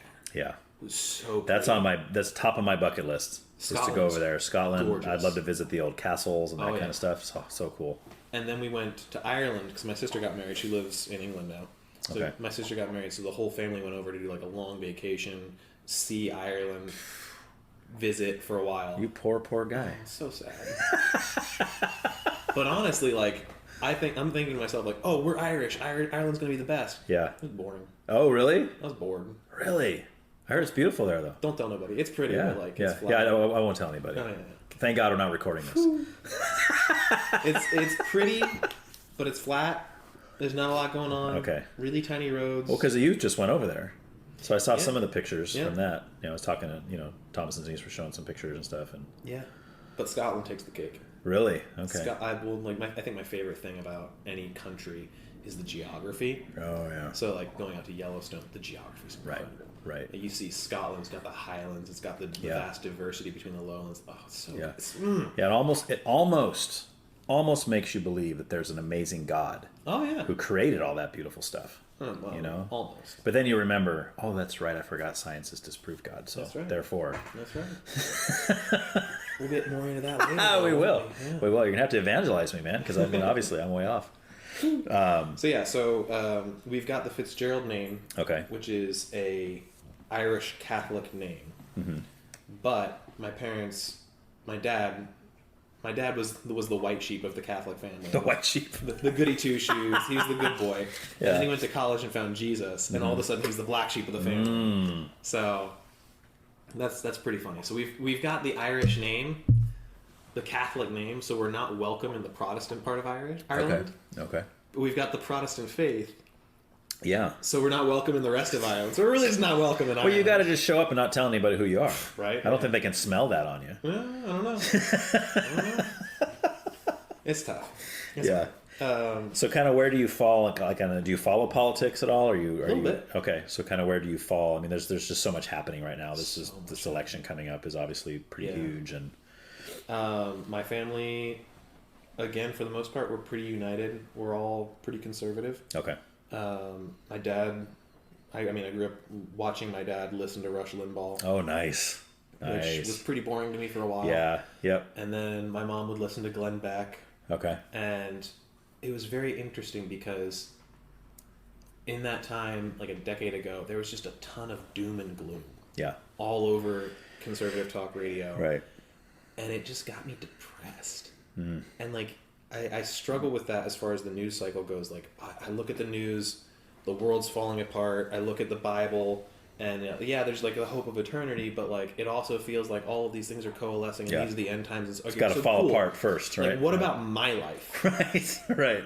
How do I look forward with hope for a future? Right, especially because you're talking about starting a family and all that kind of stuff. Exactly, and it was very frustrating. So, basically 10 years ago, I never got rid of my conservative beliefs, my conservative background, but I stopped listening to news almost entirely. About what year was that, do you think? I came out here in 2013. That probably would have been 2015 or 2014. Okay. That I just like cut out all news. Okay. And it's not like I didn't hear news, because like the big stuff that happened still reached me. Like, sure. Because people talk. Oh yeah. So you can't hide from it. I basically didn't have to worry about what's happening in the news. The big stuff that happens, I hear about, and then it's like, okay, put that to the side. Doesn't really matter to me. Yeah. And then a couple of years ago, sometime during COVID, I started listening to Christian podcaster guy, young guy, Charlie Kirk. Dude, he is right now, he's my favorite. Yeah. Of all the, because I do like I'll watch like I'm at work, I'll put on the YouTube videos and listen. I still do my work, but it'll be on. And I've always appreciated somebody who's able to get their point across without, like we were talking about before, without yelling, without name calling, just like, look, here's the facts, here's the statistics, let's talk about this. And that's why I've appreciated people. I don't know if you know who Jeff Durbin is. I've heard the name. But he's Apologia Church in Tempe, Arizona. He's a pastor out there, but he does stuff like, there's lots of videos of him outside abortion mills talking to women that are going in, and he's very loving, very intelligent, and the way he gets things across. He'll hang outside like Mormon temple and talk to Mormons about that, and he knows more about Mormon belief than sometimes they do. Yeah. And he's got to tell them, no, in this verse of this whatever, the pearl of great price, it says this or whatever, you know. But anyway, I've always appreciated that. But then I got turned on to Charlie Kirk, and I'm watching his videos. This guy going to college campuses, and he's just, I mean, I look at that and I go, man, I wish I was that cool. Like really, that you talk about like role models and who you aspire to be like. I'm like, that guy. He's got all the stats right here. He's got all it right here, and he's a strong Christian. He's not afraid to talk about his faith and defend his faith. Because he gets a lot of people say that. Well, why are you a Christian? Why do you believe in the Bible? He goes, well, let me tell you. Yeah. And he breaks it down like logically and rationally. I love it, dude. So anyway, he just capitalized on his ADD and just hyper focused on those two venues. Yeah, and he's really excelled at that. Yeah. So I listened to a bunch of him for a while, and then I was like, okay, like he's just a little bit too fast. There's still a little bit of that doom and gloom in here that I just can't quite get with. And so that's when I found Michael Knowles. Oh, nice. Daily Wire. Yeah. Okay. So I still listen to Michael Knowles most days. Yeah. There'll be stretches where I'll stop listening and then I'll come back for to hear his opinion on some major news event. But I love that he just has a good attitude about it. He does. He's real mellow. Yeah. He's super positive. Yes. Like he's talking about the worst news. I think there've been like maybe 2 times where I've like been able to hear him get like very upset about something. And I've never heard that. Oh, there's been. Is there a few? There's I think twice when I can hear the tension in his voice where he's doing everything he can to restrain himself. But then he'll switch gears and that's all I'm saying on that. I'll switching gears. It was very weird. It was a very weird moment. Yeah. I think he's talking about abortion at one point. Okay. So I listen to Michael Knowles. I really, really appreciate the fact that he brings hardcore conservative values into the political mainstream, defends them well, and then backs them up with theology. Right. So I don't agree with all of his theology because he's Catholic. Hardcore Catholic. Yeah. So I don't hold to all of that, but I can see the value of the Catholic Church. And yes. In our church, Connor loves the church fathers and talks about the church fathers a lot. Yes. So I've got that attachment there. And yeah, it's funny you say that because for me, when I first got saved, I got saved when I was 24. By the way, I didn't grow up in the church. In fact, I hated Christians before that. But anyway, so I when I first started getting into that, it was always kind of put in my mind, you hear things about Catholics or really any religious belief system. And I was always told, Catholics they never read the Bible for themselves. You know, they just are supposed to believe whatever the priest tells them and they don't know anything and they're this and they're that and all this. And I kind of just held on to that for a long time until I started listening to people like Michael Knowles, and then Matt Walsh was another one who's also Daily Wire because he's a strong Catholic too. And to hear because they have they're very different. Yes, very different personalities. But they're both pretty decent defenders of Catholicism. Yeah. And this was the first time I'd ever heard somebody actually making good, logical reasons for their belief. Doesn't mean I agree with their reasons, but at least they're thought out. Because to where just in the layman everyday life, whenever I talk with Catholics, I don't get a lot of that. I don't meet a lot of Catholic theologians. I basically meet people who are just well, I'm Catholic because my parents were Catholic and their parents were Catholic, and and it's well, that doesn't really mean anything to me. I mean, that's fine if that's what you're doing, but that you got to have reasons for what you believe, right? Don't just play off it, right? I mean, that's the version of Catholicism, but on a larger note, that's the version of society that I think is the worst for everybody. Yes. Because you get these cradle Catholics who are just I go to the Catholic Church and that's my faith. Right. So what do you believe? I don't know. Yeah. Cool. So it doesn't mean anything to you. Right. It's like, oh, I'm a cradle conservative. That's what I believe. So what do you believe about this, this, and this? Right. Government's bad. Yeah. Cool, dude. Like, can you have a more constructive thought? Yeah, please? the caveman answer, right? Yeah. So like, it's this idea that because my parents were, I am, and therefore my kids will be. Yes. And I don't have to do anything about that because that's the way it is. Right. And that's not a good way to approach it. I'm with you, man. So yes. So like, and you get that in Protestant Christianity. Every belief system, yes. Everything. Yeah. And so that's why I have a growing appreciation for real Catholics who actually believe. Mm-hmm. And a lot of Protestants will be like, oh, well, they're praying to icons and praying to all these saints, and that's idolatry, and that's all this stuff. It's like, okay, fine. Even if what you're saying is true, that's a sin. Right. Cool. What's your secret sin? Yes. Or even what's your idol? Yeah. What are you idolizing in the same way? Is your sin somehow less important than theirs? Is it less domineering than theirs? Right. So they've got all that matters is they've got a fundamental belief in Jesus Christ, the only way to salvation. Right. And then they've got a lot of practice, orthopraxy, that maybe I don't get down with. And that's something else. Yeah. Where the problem for me would be more so if you're putting your faith in Catholicism. Yes. If you're putting your faith in the priest and your faith in the Mother Mary and all this kind of stuff, that's where I would say you need to fix some stuff. Yeah. But if you're saying no, Jesus Christ is the only thing that brings me atonement. It's the only thing that I can follow. That's all, and then it's like, okay. And this is the way that I understand to practice that. Yeah, and that's why I don't agree with certain people that say, "Oh no, there's no Catholics that are saved." Right? What? That's absurd. I mean, I've met some. I haven't met, but I have been told from good sources that there are some Mormons that have a blood-bought, born-again, baptized belief in Jesus Christ. Right. And they're working in the Mormon church. Right. And it's like, I understand, like, hey, a lot of this theology is really, really bad. Yeah. But I'm here, and I'm practicing as best as I can, and I'm working to convince other Mormons of Jesus. So it's like an inside job in there, going undercover. Like this, like I believe in Jesus. Yeah. And I'm worshiping him in this way in the hopes that I can get some of these other guys to believe. That's so cool. And like, it's wild. Do you know who Walter Martin is? Have you ever heard of Walter Martin? He's long dead now, but he wrote his probably most famous book's called Kingdom of the Cults.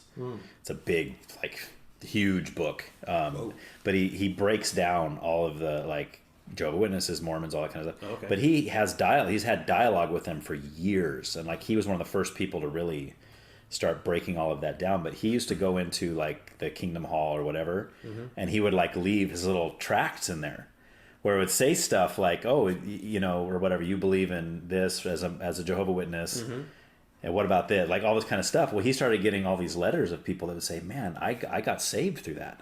I used to be a Jehovah's Witness, and then I just I thought the literature there was Jehovah's Witness, right? It was right next to the Awake magazine or whatever." And I was so I started flipping through it. I was like, man, he makes some good points. Dang. So he kind of had a ministry like that. But I mean, he was very, very brash. He turned off a lot of people by his kind of his personality, because he sounded like a total New Yorker. Almost sounded like a mobster when he would talk, but he was just So if you ever find any of his audio where he's talking about some Jehovah's Witnesses stuff, is really cool. But anyway, it's hardcore. So it is, dude. It's really cool. So so kind of back to where we're at right now. Yeah. So you lean conservative. I do. I'm guessing. So which means you're a huge Kamala Harris fan. Oh goodness. I'm sure she can count on your vote come November. I was tickled to death during the vice presidential debate. Yeah, that was so good, dude. JD Vance is amazing. So with the Biden Trump debate, I was like, okay, this is gonna be good. This is just gonna be something else entirely, and it was a total blowout. It was hilarious. Even from the very start. Yeah, where the first time the Biden trails off, and we beat Medicare, and then the mic switched perfectly right to Trump, and Trump had that one line. Like, yeah, you beat Medicare, you beat it to death, and then right into his spiel. And I was like, oh my goodness, oh my gosh, it's over, devastating. It was so perfect. It was almost like they set it up that way or something, Almost, yeah. I mean, there's some people that say oh yeah, they were trying to get Biden on the outside, because they knew couldn't win. All right, maybe. But. Well, I kind of think so, and the reason I think so is because for the longest time they were protecting Biden. He's got the pressers. He doesn't answer any questions. He's out the back door. They kind of corral him in when he needs it. Yeah. And then the last couple pressers he did, they let him go. Yeah. They left him out there, and he buried himself. And the same with the debate. Anybody in his corner that still wanted him to win against Trump would not have allowed that debate to happen, because they know he's not mentally cognizant to deal with Donald Trump in a debate. He's just not. I think everybody knew that. I think it was hubris. Okay. Because I don't think you saw that kind of behavior towards Biden as far as like his handlers until he set up those debates. So I think he decided like, oh, like we're gonna do this debate. I'm gonna show everybody I've still got it. He's thinking in his head like, I can do this. I'm fine. I'm strong. He's thinking that. Yeah, he's thinking. Yes. That. And so he does. I think he kind of did that of his own volition, trying to like play chicken with Trump a little bit. Right. And Trump just called his bluff. Oh well, yeah. So good. Yeah. And so I think after that, you had a couple people in power like, okay, this is going to go very poorly. We need to set this up. Because even after that, he didn't let go. No. He fought. He was kicked out of that position. Everybody knows that. He's trying to make. Oh yeah, I just decided that. The Democratic Party doing the least democratic thing. Yes. In the defense of democracy. But in a sense, as hilarious as that debate was, it kind of messed things up for conservatives in a sense, because now you got when they first put Kamala Harris in there, my first thought was, oh, this is in the bag. But then as the polls start coming out, I'm going, wait a minute, what? Yeah. No. Are you kidding? Because she's like the worst candidate of all time. She's every campaign she's run has been failing until now. Yes. Because now she's the anti-Trump. Because now she has the machine behind her. Right. Because she was fighting to be a part of the machine. She was fighting and I think Michael Knowles made a really, really good point that her single unique skill in politics is isolating a man and then using that man for her will. Right. So that's how she got her start in politics. She was the mistress. Yes. And then she just sort of promotes herself by that same tactic over and over again to the point where she got on the vice presidential ticket because she criticized Joe Biden, who was the favorite by far. She called him a racist. And then he appointed her as VP pick. She backed him into a corner where he had to pick a woman. He had to pick a black woman, and there were only 3 candidates, and she was the one that was the most palatable. Which, see, even that doesn't make sense. There was plenty of black women that would have been better than her. There was the other. There were 3 in that race. So the one of them was an avowed like Marxist or communist, and the other one was also just off the rails. And so she was, even though she was the most radical left senator, she was still the most centrist compared to her other 2 competitors. Yeah, I don't remember who that was. I forget their names too. Okay. Other people know. Yeah. But yeah, so she gets on the ticket by manipulating a man. Yeah. And so I was hopeful that the presidential debate between she and Trump would have been good. Yeah. But then they just absolutely ganged up on Trump. Oh, dude, the moderators were terrible, especially the guy, Dave, whatever his name was. He was terrible. I mean, compared to the CNN debate, it was just a mob, just like a terrible festival. Yeah. Because the CNN debate, as it was at least civil, I thought the moderators did a pretty good job of being balanced and equal. But not in the second one. Yeah. And so they definitely looked like they rattled Trump, and I think Trump turned in probably one of his worst debate performances to date. Yeah. And Kamala turned in probably one of her best debate by far performances to date. Which is not saying much. So I think they came out about equal, which is the worst case scenario. Right, yeah. And I think the problem with Trump in that debate is that he took the bait. Yeah, yeah. I was almost in disbelief. Like they knew exactly what they were doing. Yeah. All you got to do is mention Trump's crowd size. Yeah. That's all you got to do. And then he gets on this dumb soapbox where he's like, "Oh, the crowd size. Oh, you should have been at, Kamala. Nobody goes to her." It's like, oh no. Yeah. And then you're going and straight from that into eating cats, and I'm like, oh, this just keeps getting better. Well, the eating cats thing, I think that was bold. Yeah. And I think that's paying off. Because he brought it to the spot. It broke. That news story broke that week. Yeah. Brings it to the stage. I think it was the day before that. Yeah. And like the first time I'm hearing that, I'm hearing that just before the debate. I'm thinking like, okay, this might just be internet story. This might be nothing. Right. And then he brings it up at the debate, and I'm like, okay. Better be true now. If it's true, it's devastating. And if it's not, it's devastating for the opposite reason. Right. And it's true. Yeah. Everything that's coming out, like they're saying. Well, that's coming out now. Yeah. Like even the weeks after the debate, they were still saying, like, no, it's not true. We're talking to the representatives of that region. They say it's not happening. Okay, fine. Right. I'm talking to the people in that region, and they're saying it's absolutely happening. Right. So, like, right. Yeah. So I think now it's kind of, but again, is it really because the media is not really talking about it? Mm-hmm.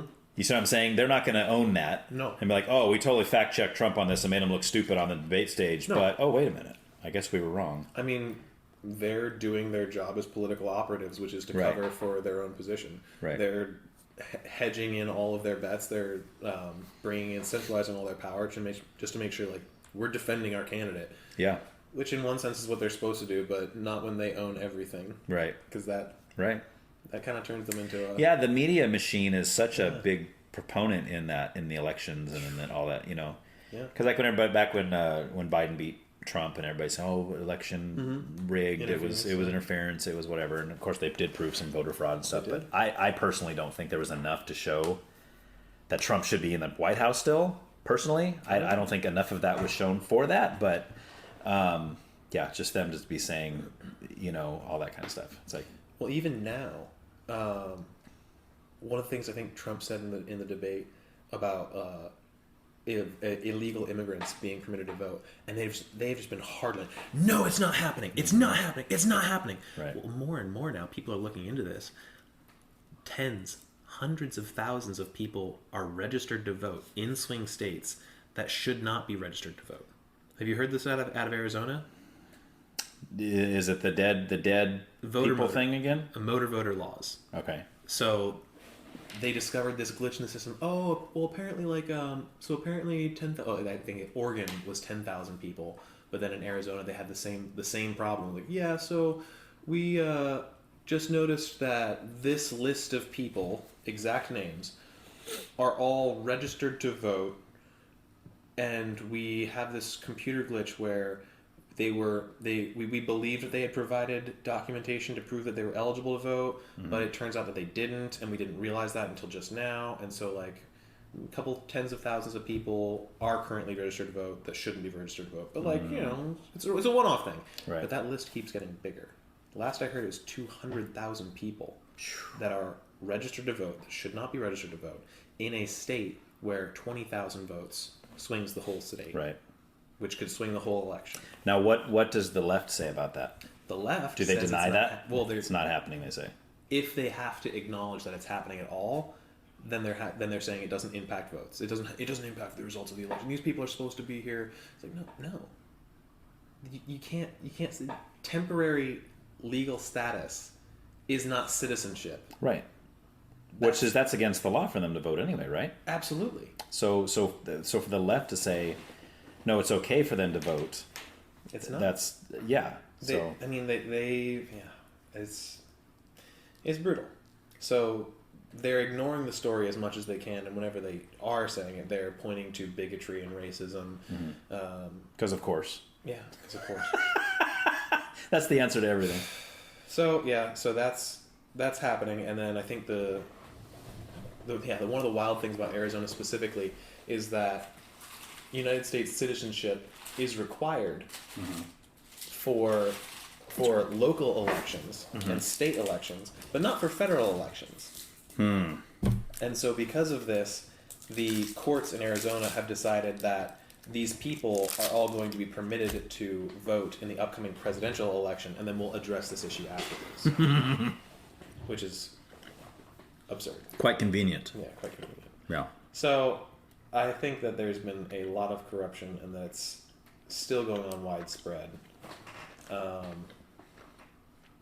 And I don't know what's going to happen, but What's your prediction? What's my prediction? Come November, what do you think? What do you think's going to happen? Who's in there?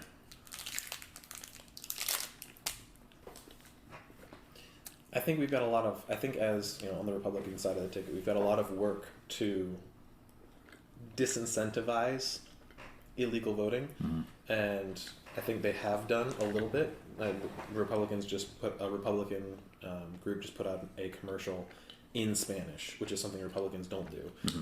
But the Spanish commercial is talking about, hey, voting's great. Voting is our sacred right as citizens. Voting is a great thing. And if you're an illegal citizen, if you're like not a citizen, if you're an illegal immigrant, you better not vote. We will find you. Oh, wow. So really? Yeah. I hadn't heard that yet. So it's very like, it's fairly threatening. Like, it's pretty hardcore. Don't mess with our system. Yeah. This is our stuff. Don't touch it. And so I think we could see a lot more of that, and that would really help disincentivize votes that shouldn't be cast. Or will it cause more people, you think, from that side of the aisle to go for it? You think that could be a negative? Mm-hmm. Like, you know, see what I'm saying? Like, people say, oh, yeah? Yeah, I'm going to do it anyway. I'm going to get all my friends together and we're all going to vote now just because you're threatening us, you know? I think that commercials like that might motivate extreme liberally minded legal voters to rally themselves. Mm-hmm. But I don't think it'll do that. And I don't think it'll have that effect to people who are actually illegal. Because they're looking at the election too, and they're seeing that Trump and Kamala are polling right next to each other. Mm-hmm. And they're thinking, if I vote and break the law, maybe Kamala gets in, but maybe Trump gets in, and then I go to jail and get out of this country. Right. So I think sending messages like that and like touting the importance of legal voting are really good, because it also puts the Democrats in a tough spot when they say, oh, you can't put that information out there. You can't do that. That's racist. Yeah. What is it racist against? Yeah. So we're spending a lot of our money to discourage people from doing something that you say isn't happening anyways. You should be, if you believe that, then you should be celebrating this because we're wasting our money. Right. If it's not happening, then it's a waste of money. Yeah. But they know that it's not, and they know that it's going to be effective, so they're fighting against it. Wow. So as far as the outcome of the election, I think it's still very much up in the air. I look at the frantic pace with which the Democratic machine is working, throwing lawsuits at Trump left and right, spending tons of money in these states. I mean, so Trump is currently rallying in Pennsylvania, at Butler, Pennsylvania again right now. Yeah, that's where he got shot, right? That's where he got shot. Okay. How close is that to where you grew up? Pretty far. Okay. Not close. So they're currently rallying. The Pennsylvania voter registration website is down for maintenance. So at first it was, we're going to be down for maintenance from 5 p.m. till 2 a.m. the next morning. Mm-hmm. And then people are like, excuse me, that's blatant voter interference. That's blatant interference. Right. So they're like, okay, it's going to be down for maintenance from 10 to 4. No. Yeah. That's just admitting that what you're doing is actually what you're doing. Right. That's admitting you've just admitted to voter interference, and what your solution is not any better. So stuff like that, stuff like that is evidence to me that they don't believe they have it in the bag. Right. They're not comfortable. Yeah. They're scared. Yeah. They're working as hard as they can.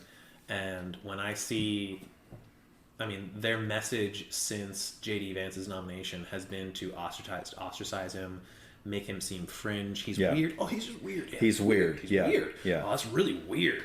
It's weird how much you're saying weird. If that's your whole argument. And then he comes out on stage, and he's the most normal, dude, kind, just clean cut, respectful. He got teary-eyed on stage. Yeah. Oh yeah.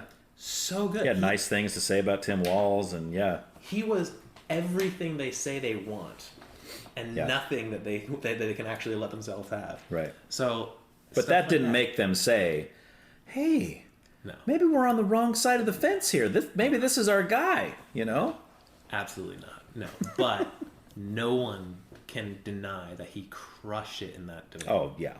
No one. Yeah, hands down. I think more moments like that, and continuing the work of exposing the fraud, exposing the outrageous fixing. Yeah. And I think we could have a shot. Yeah. So for what reasons do you want Trump over Kamala?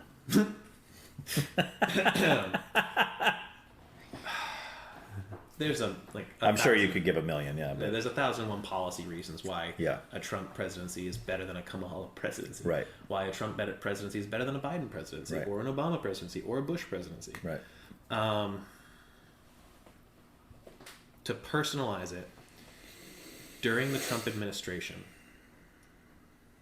I felt a peace over the situation in my country unlike any other than I'd ever felt. Even as COVID had started to break out, my frustration was with my local government and with the other local governments. Right. It wasn't with the federal government at all. Right. The Trump presidency was just a time when I felt secure as an American. I felt at peace as an American. I felt comfortable. And I think I credit a lot of that to Trump for all of his ego, all of his personality. When he says something, he means it. And I could tell. He would say something that maybe I don't agree with 100%. Like maybe like I don't know if that's a good idea. I don't know. Right. Should we really build a wall? Is that a lot? Is that a good thing to do? Yeah. Okay, but like he said it, and now he's going to do it, and he's going to work until it's done, and maybe people are going to throw roadblocks in there to keep it from happening. Right. But he's actually going to pursue following through on what he says. He's not just going to say something to make everyone feel good. He's going to say something that he believes in. Which is different than most of what we've been getting from politicians for years. Which is why I think they hate him. Right. Because he says things that make sense, appeal to the vast majority of people that are actually listening and thinking. Right.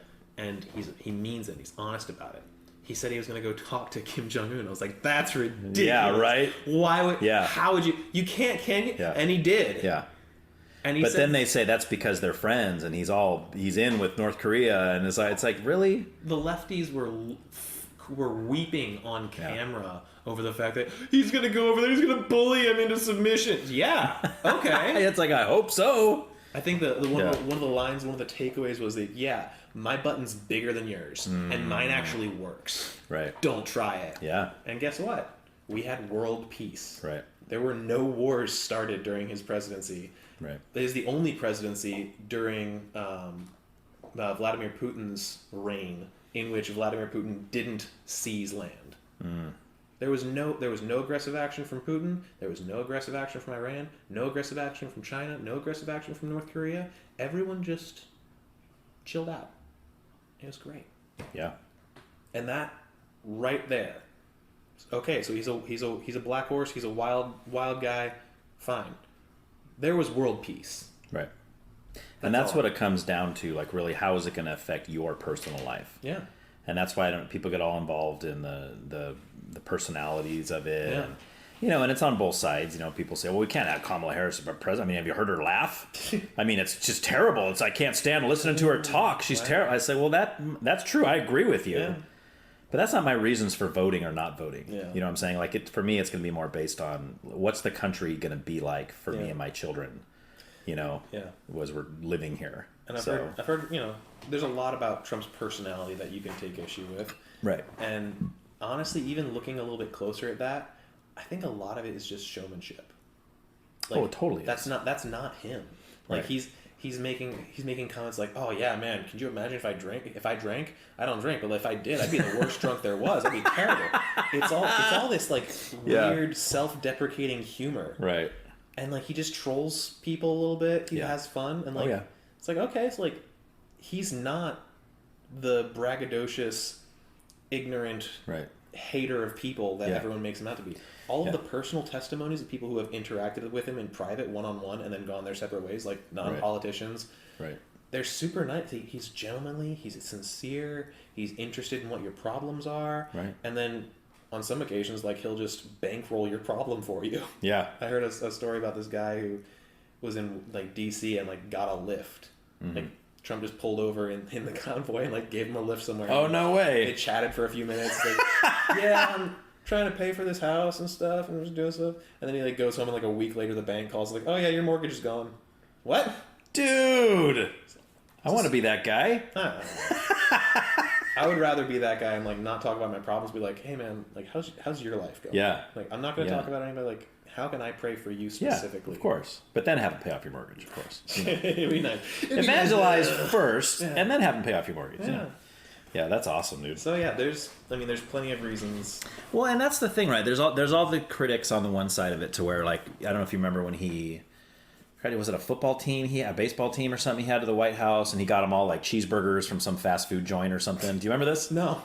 And there was all kinds of critique from the left saying, "Oh my gosh, the president of the United States, he's buying them." I don't think it was McDonald's. I don't remember which fast food place it was, Jack in the Box or something. he's buying them jumbo jacks. Really? The president got all this money, he's buying them jumbo jacks? I mean, really? Cool. And there was all this thing, and I'm like, and most of us are thinking, yeah, but this is like the average Joe American. Do you think they really want to come in and have like lobster and filet mignon or something, or some like fancy like chef put together thing where there's like 2 raviolis on a plate with some sauce? Yeah. No. Average Joe American wants what? Burger and fries. Give me a burger and fries and a milkshake or something. That's all American right there. Absolutely. So I mean, I think that's to his credit, but it's like they try to downplay him, and so it's like, but again, somebody said, I forgot which commentator said it, but. It's like since he came down that escalator or whatever, they've been attacking him. For sure. Like from day one, just finding ways to attack him. But the disingenuous part of it was that they loved him before that. Right. Up until that the moment. left did. He was right? a Hollywood yes. darling. Right. He was in movies. He was in all sorts. He made fun of himself. He made fun of other people. Nobody cared. Everyone loved Trump. This is Donald Trump. Right. You're fired. This is great. Right. And then he's like, oh no, I'm gonna run for office. Yeah. And I'm going to make some changes because things can't keep going the way they are. Yeah. Oh, wait, you want to change stuff? Excuse me? You're the devil! Yeah, right? Yeah. Yeah. And by the same token, with Kamala, it's kind of the reverse. Yeah. Because like I said, everybody hated her, even on the left. Nobody liked her as a candidate. Nobody didn't. But then all of a sudden, now she's the one running against Trump. Now she's Mother Teresa. Now she's the greatest woman in the history of the world. And everything she says is so intelligent and so cutting edge and so on time. It's like, really... So someone has said once that all of liberal ideology basically boils down to screw you, Dad. Yeah. Yes. And I've never heard that before, but I like that. Yeah. Makes sense. I think it's very funny that Kamala has been portrayed at least at once as Mamala. Mama. I hate that. So disgusting. How can anybody like that nickname? I want to play it up so much harder. Yeah. Because I think I think that plays. Like, we've got mom and dad fighting for the Oval Office right now. Right. Who are you going to go for? Yeah. You want to go for Mamala, who's all feels and no substance, or you going to go for Dad, who's going to drive the car home at 3 in the morning? Right. There was a little thing. I think it was Adam Carolla. Adam Carolla is. He was on. Oh boy, was it Ben Shapiro or one of them? Yeah. He was on one of the Daily Wire guys. He's Daily Wire shows. Yeah, kind of. He's got that Mr. Bertram, and he's got. And he had like a comedy show on there for a while. Yeah, he's definitely friends with those guys. Yeah. But I think he was on like Ben Shapiro's show, and they were talking about it, and he basically painted out the difference between the left and the right, and he was using those phrases like, okay, so it's like a marriage. You got mom and dad, and or no, sorry, he was talking more about like a class presidency. Okay. And he's like, one person's running on, we're gonna make more vending machines and the whatever more more like junk food and junk food, and this is what I'm going for. And then he goes, and then the other guy's over here going, no, carrots, celery, and like all this good for you stuff, right? Yeah. And he's like, and all the youth of America is like, they're like, no, we don't want right?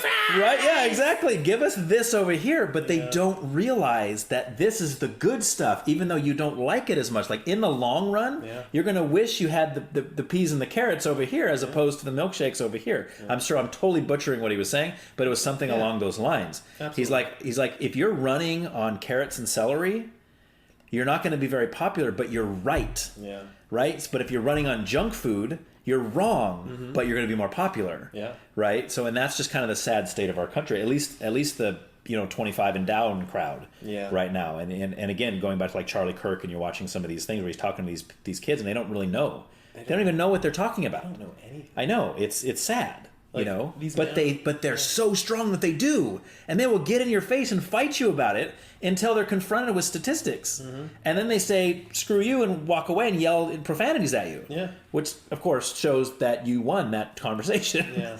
Yeah, Yeah, it's. I mean, I almost want to be. I almost want to see one of those man on the street interviews where they're like, can you name the capital of anything? Yeah. Korea. Yeah, you're right.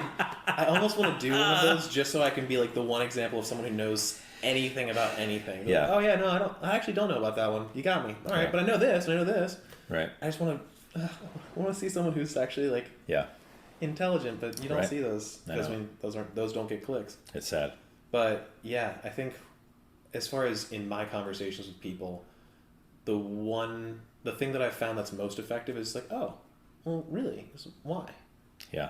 Can you explain that? Yes. Can you talk about why that is? Ask questions, right? And that's I feel like that's been so much more effective. It is. It's hugely effective. Because eventually they hear their own problems. Right.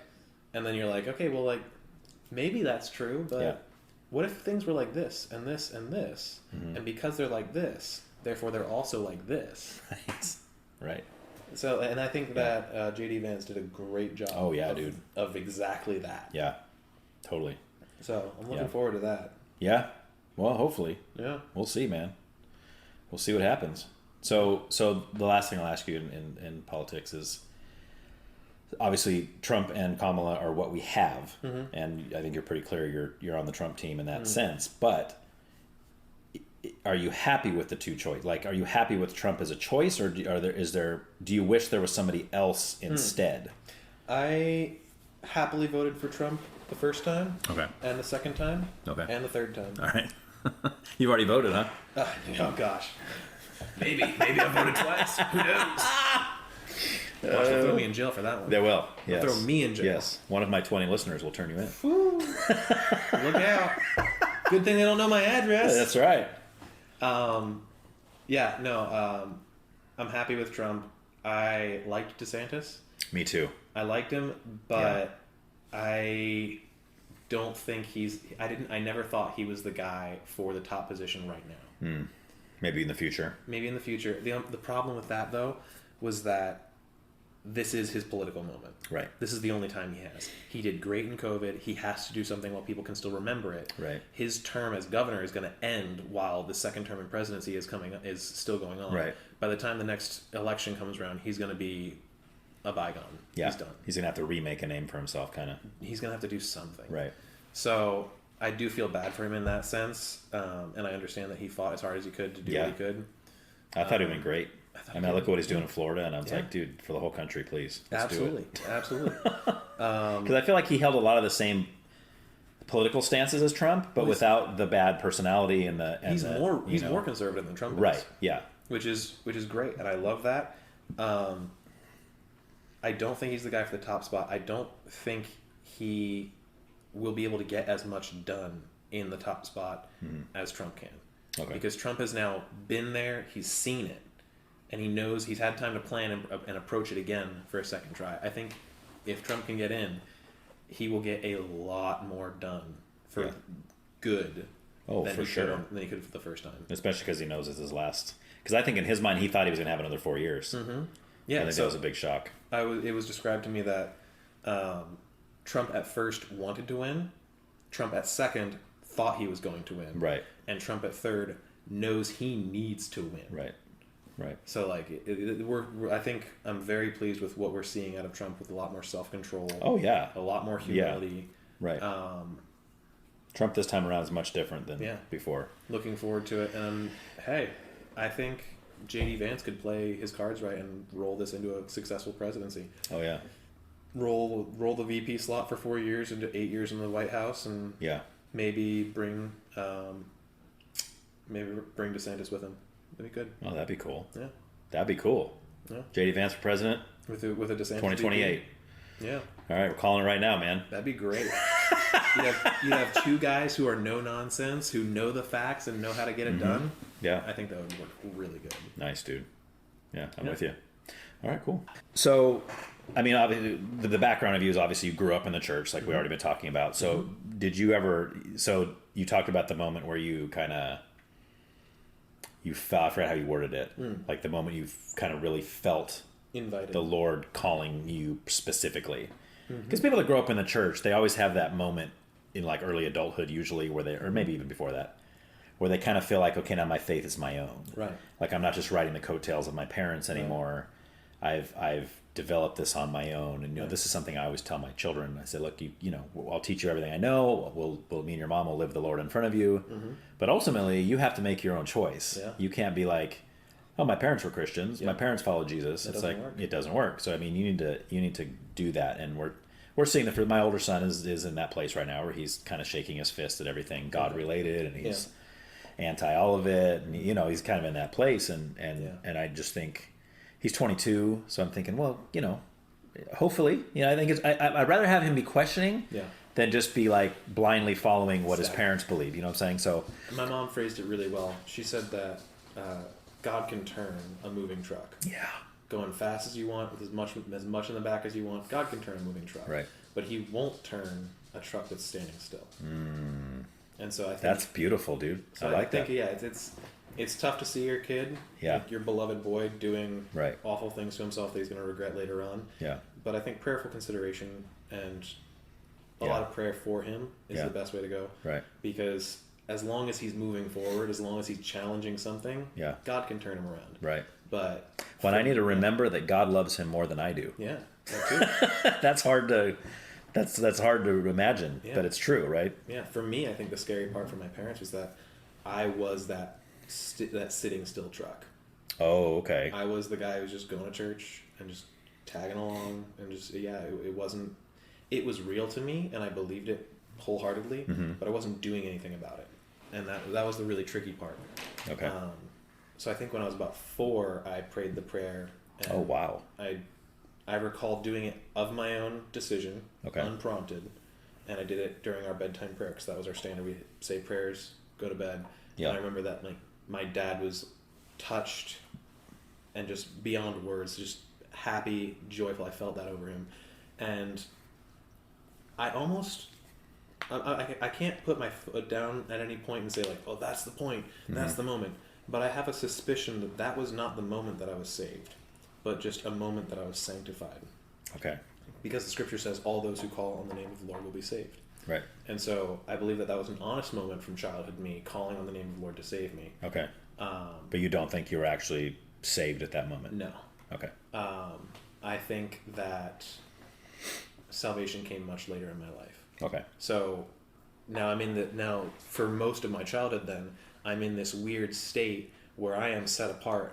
God's going to work in something in me. God's going to do something great with my life to bring me to him, but it's not yet. And so I've got this hypocrisy sort of growing inside me, which really, it did. It grew throughout my life. I mean, I was a outgoing, cheerful, happy kid who loved people and loved talking to people and loved having fun and loved going out there and doing stuff. I was wild, and people would make fun of me for like, oh, did you take your pills today? Like, you're too ADD, man. It's like, all right, well, I don't have pills, man. I don't care. I'm just having fun. That's right. But it gets to you. Yeah. And so I was this outcast kid who never really fit in, wasn't really accepted. I had one friend growing up, and then that one friend became 2 and 3 and 4 at one point. Okay. But we were just the unpopular kids. I mean, we didn't have anything going for us. We weren't really doing anything, and so we would just play video games and hang out and laugh at stupid stuff, and that was it. And I noticed that I had begun to be more jaded and more introverted and less like my childhood self. Interesting. And so it wasn't until like my 20s that I realized like, oh no, like who I was as a kid is a lot more of who I think God created me to be than who I was in high school and who I was in middle school. Mm-hmm. And so my senior year comes around, I break my one friend's leg, rift in the friend group. Now I'm back to having just one friend. Okay. And it wasn't the friend whose leg you broke? No. Okay. It was my first friend. Okay. My first friend. Is he still your friend today? We haven't spoken in 10 years since I moved. Oh, wow. So, like, he went off to college, and I went off to Bible school. Yeah. So that was another weird thing. Give him a call, dude. After this is over, go home and give him a call. I don't even know how I would contact him. Oh, man. Facebook stalk him or Instagram or something. Look for him. I would have to Facebook. Yeah, I don't actually have Instagram anymore. I do. Okay. I did make a... So I had a Facebook and I had an Instagram. I deleted the Instagram. I was going to delete the Facebook because I was going to do away with all of it. Mm-hmm. But then I noticed in Facebook, they were like, cause you go to delete the stuff, and they're like, oh, you mean you want to suspend your account? Yeah. Like, no, I want to delete it. Yeah. Oh, you mean like you want to suspend it? Like, no, I want to delete. You have to go through like 3 or 4. What do you mean by delete? Actually, I mean delete. It's like, okay, well, we'll keep it around for 30 days. Just in case you want to come back. No, oh my gosh. Yeah. I'm not some junk. Get rid of it. So I'm going through this. I went through all that with Instagram. I'm going through that with Facebook. And then one of the walls before you click, I accept, I delete it. Delete it for real. I'm not going to come back. Right. One of the things well, if you delete your Facebook account, all of your linked accounts are going to disappear. Yeah. I'm like, I don't care. Yeah. I was using this when I was in junior high. Right. All of these linked accounts are like for gaming websites that I haven't touched in 5 years. So I'm just scrolling down this list just to be sure, just to check it. And right there at the bottom of the list, Spotify. Oh, you couldn't get rid of that one. You kidding me? Yeah, that's how they got you. You're kidding me. I can't get rid of my Facebook because it'll delete my Spotify account, which I've paid money into. Right. In which I have this huge library of much loved songs that I would have to try and rebuild something. Yeah. There's got to be a way to disconnect the whole thing from Facebook and just have Spotify, right? No. There's no incentive. Really? There's no incentive to do that. Ay. Why would Spotify want to make an enemy of Facebook by letting people do that? Yeah. No way. Wow. So I permanently suspended my Facebook account, and then I've totally forgotten my credentials. I've tried 2 or 3 times to get back in, and like the account is locked now. Yeah. And like I can't access it in any way. So I'm like, okay, fine, who cares? I'm done with that. So you probably have these people trying to contact you, friends from 10 years ago. Maybe. Like, this guy's ghosting me. I keep sending him messages. Maybe, I don't know. Yeah. My conscience is clean. So at one point I did realize like I could use access to the Facebook Marketplace. Yeah. So I tried to create a fake account, and Facebook wouldn't let me. They wanted to copy my driver's license. I was like, absolutely no. Like social security number, Seriously, bank card, like, PIN number. No, hard no. Yeah. So I was like, all right, they think I'm a fake person. Fine. I set up a Facebook account for my workplace. Nice. Because I'm the manager there. I was like, Right. I kind of have a limit of authority then. Yeah. So now I have a Facebook account on my phone that is in name B&B Label. And so I have access to the Facebook Marketplace. I can look at stuff and I can do stuff, but I don't use it for anything other than that. So I could Facebook stalk them if I tried. Yeah. It would be pretty difficult. But I think I derailed you. You were talking about you're down to one friend again. Right. So down to one friend. Basically, this was the first of 2 very, very dark seasons in my life where I was feeling very alone, very unmoored, just without a plan or purpose or direction in my life. And then my mom comes down and sits behind me while I'm playing video games. Like, you should check this out. I was like, Yeah. okay. Just before she did that, though, I had a moment with God in church where I was this kid who just grew up in church and always went to church and was the good kid, never broke the rules, had my church face, had my school face, had my home face, like whatever. Like, I'm doing good. I'm obeying the rules for the most part. Like, yeah, sure, a little bit on the side here or there, whatever. And then in church, a couple rows in front of me was this guy, Zachary Pasquarello. And he was a popular kid. Okay. And he was a kid who I knew would go to the parties on the weekends. Oh. Like, I knew this kid. I knew his crowd. Yeah. I knew he was drinking, partying, probably sleeping around. I just imagined all these horrible sins Right. he was guilty of just by association. Right. And there he was in church, looking very serious. And looking, like, very intent. Looking pretty much penitent. Okay. And I just was mad at him. Oh, really? It's like, you filthy hypocrite. And right as I thought that, the mirror falls right in front of me. Nice. And I was, oh no. And so that really sent me for a I spot. bet, man. Yeah. I really hope Zachary Pasquarello is doing well. I have no idea what. You didn't talk to him that day? No, I mean, poor me, lowly me, the peasant would never approach one of the football team or whatever he was on, one of the chieftains of the school. Never. But like, was this a church that you had been going to for a long time? Oh, yeah, but this was the first time you ever saw him there? No. We actually grew up going to that church together. Oh, okay. There was a period when I didn't see him there for a while. Okay. Or I didn't see his family there for a while. But like this was a church that if he was going to go to a church, it would be this one. Okay. So, I mean, it wasn't uncommon, but like he didn't go to youth group, he didn't care about that. Okay. So like I had been going to youth group and all that other stuff. Because you were doing all the right stuff. I was a good kid. I was the clean kid. That's right, man. He was the dirty one who went off to those parties with all the hussies. Yeah, that's right. So yeah, makes you wonder though, like where he's at now. Yeah, maybe he's pastoring a church somewhere. Dude, that would be legit. There are precious few people from my high school that I wonder where they're at in life. Yeah. And who like, I want to sit down and talk with them again. Yeah, for sure. Yeah. And he's one of them. Yeah. Because he has no idea that like I was so impacted by my emotional dialogue with myself and God over his life. Yeah, he probably doesn't. He has no idea. No idea. Until he listens to this, because I'm Right? sure he's a big fan of this podcast. yeah. I'm Like, sure he knows it exists, and he's a big fan. Information travels far and wide. That's right, man. If this reaches Zachary Pasquarello from Carlisle, Pennsylvania, got to be a God thing, right? it's got to be a God thing, and maybe he should reach out to me. I'll put him up. Yeah. He can come out to Yeah. California. There you go, man. Yeah. Yeah, that'd be awesome. So that was kind of your turning point for you. God calls me hypocrite, and I have no idea what to do with it. All right. Basically called my bluff, and that sent me into like a really depressed spiral where I was like, okay, like something's got to change. And then my mom comes at me with this opportunity.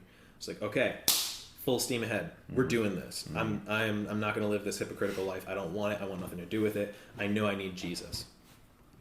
So I go to this school, and like the first portion is just a ton of book learning. And now I've been raised in the church. I've been reading the scriptures with my mom since as long as I can remember. I know a lot of scripture by heart, but this is just a wealth of information of how to apply that to my life, and like even more that I hadn't heard of, concepts that I hadn't thought of.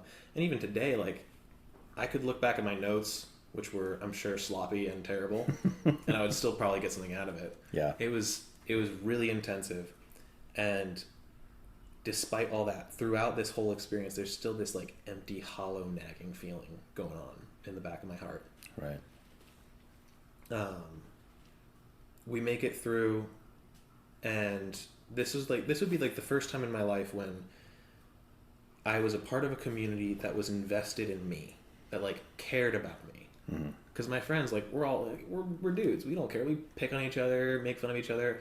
And in school is the same way. I was the bottom, not the bottom, but pretty close to the bottom of the pecking order wherever I went. Yeah. And this is the first time that people valued me and saw value in me and like wanted me around. Right. And so even though the experience wasn't perfect by any means, it was really powerful and strong. And so we come out of that experience, and some of those kids make decisions like, oh, like we're going to do this and this after this. And, like after this, I'm going to go and do this. And after this, I'm going to go do this. And I still didn't have a plan. I still didn't have I just had no idea of what I wanted to do, no idea of where I wanted to go. And in the springtime of that Kairos year, one of my classmates, a girl by the name of Crystal, and I managed to reach out with her and share this with her too. Oh, wow. Because this was very powerful. Yeah. She came up to me, and she's like, hey, so like, this is a little bit weird, but I feel like I have a message from God for you. Wow. Like, would you like to receive that? I was like, yeah, for sure. Like, Yeah. Okay, cool. Like nothing in my childhood, nothing, and not even all that much. No, some of that what I had experienced in school had prepared me for this, because this is like a charismatic side to the faith that I just had very little to no practice in. It's like, okay, like thinking like as long as it's scriptural, like as long as it's based in reality, like just okay, I know enough of the scripture to know like whether or not this is going to be heretical or not. Just Right. Like, I can do this. I can take this. Okay, good. Yeah. Hit me. It's like, okay, cool. Now, real quick though, was this a girl that you had talked to before? Or Yeah, did so you... like this is a class of 12 people. Okay, so you already knew her. So we're all real tight. Gotcha. Okay. So yeah, we knew each other. So she comes up to me and is like, so I feel like this year for you has been like you climbing a mountain. You're walking with God, you're climbing this mountain together. You're learning a lot, you're going through a lot. And now, at this moment, you're standing on the top of the mountain, overlooking the sea. And God wants you to jump off the mountain into the sea. But you don't have to. If you don't want to do that, you can turn around and walk back down the way you came. But God wants you to jump in the sea. But God wants you to jump off. Okay. And that's it. And I'm like... Did that hit you at that moment? Like, did you realize what it was referring to at that moment? Or were you just like, that makes no sense to me at all? I could feel the truth of the statement, but I couldn't tell how I was supposed to use it. So, like, I could feel like, no, yeah, she's absolutely right. Like, this is a moment where I've been walking up with God. Like, this feels like a high place in my life. And the Lord wants me to do this. I want to do this. I don't know how to do this. And so I sort of just held that very loosely and off to the side, and eventually sort of set it down and just sort of thought about it every now and then. Like, how am I going to do this? And so the year wraps up, the summer comes to a close, and I still don't know what I'm going to do with my life. So I go back home and I'm living. It's like, all right, my parents are like, all right, well, you need to get a job. You need to do something. It's like, okay, cool. I'll get a job. I'll work with the youth. By the way, I do not support 20-year-olds working with the youth groups. Okay. Just in general, I just don't think it's not mature enough. I don't think it's a good idea. It's like they're too good of friends kind of thing. You're too close in age. Yeah. I think you should wait at least 4 years, maybe 22, 23. You can start working with the high school youth group. Yeah. Let there be some distinction between you and them. I just think it's a recipe for disaster if you don't. Right. It's a sign of immaturity almost. Yeah. But you know, I hold that loosely, and I don't criticize. I just don't think it's wise. Right. So, anyways, I go home and I'm working with the youth, and I'm working this job as an assembly line worker for a cabinet manufacturer, and so it's just the most monotonous thing. It's the worst. I hated every second of it. Like, in the first few weeks, I was like, okay, cool, getting into it, getting used to it, showing up on time, doing my things. Like, oh, cool, like I can do this better, and I can do this. Hey, stop! What? I'm doing my job, and I'm helping other people, and I'm doing my job better. No, we don't want you to do that. Don't help other people. Just do your job. In fact, don't do it better. Do it the way we want you to do it. Yeah. Sorry, what? Isn't that hard? So I can improve this. We don't want you to improve the process. Right. We're going to improve. If the process needs to be improved, we're going to improve the process. Just do what you're told. Yeah. And so, like, in Rebellion, every now and again, like, parts would, like, fall apart. Like, the different parts of the production line would fall apart, and I would, like, run over while the line was stopped and, like, figure out what they're doing and, like, how to fix it. And basically, I trained myself on the whole middle half of production. Yeah. Just whenever they didn't really notice, sort of, like, rebelliously training myself on how to do stuff like that. Nice. I hated that job. I actually talked a guy into quitting. Nice. Because he was there. He was like, yeah, I'm retired. I just do this for some extra cash. Yeah. Like, you hate this as much as I do. It's like, yeah, but like it's extra cash. It's like, yeah, but do you need the cash? What? Yeah. Do you need the money? No. So why are you here? Oh. He's and then like, next week he didn't come. He's done. Yeah. I was like, okay, wow. So. And that man now works at McDonald's. Who knows? Yeah. He was a nice guy. Making $35 an hour minimum wage. Yeah. You know, flipping burgers. So I start that season of life, and pretty quick I had the realization that, oh, this word she gave me back in spring, I'm walking down the mountain. I didn't jump off. Something missed. Some opportunity was missed here that I didn't see. I didn't jump off the mountain. In fact, I'm walking back down the mountain. Right. This is bad. I need to stop. What do I do? No answer. Keep going. This is bad. I need to stop. What do I do? No answer. Keep going. And so that whole year was actually very, very dark and very, very isolating for me, because I had come out of this group of Christian, Jesus-loving, God-focused people that were all my age and all invested. And I come back, all my friends, quote unquote, were at college. All my siblings are at college or living elsewhere. My parents are both working full-time now because they can. They don't have kids to raise. Right.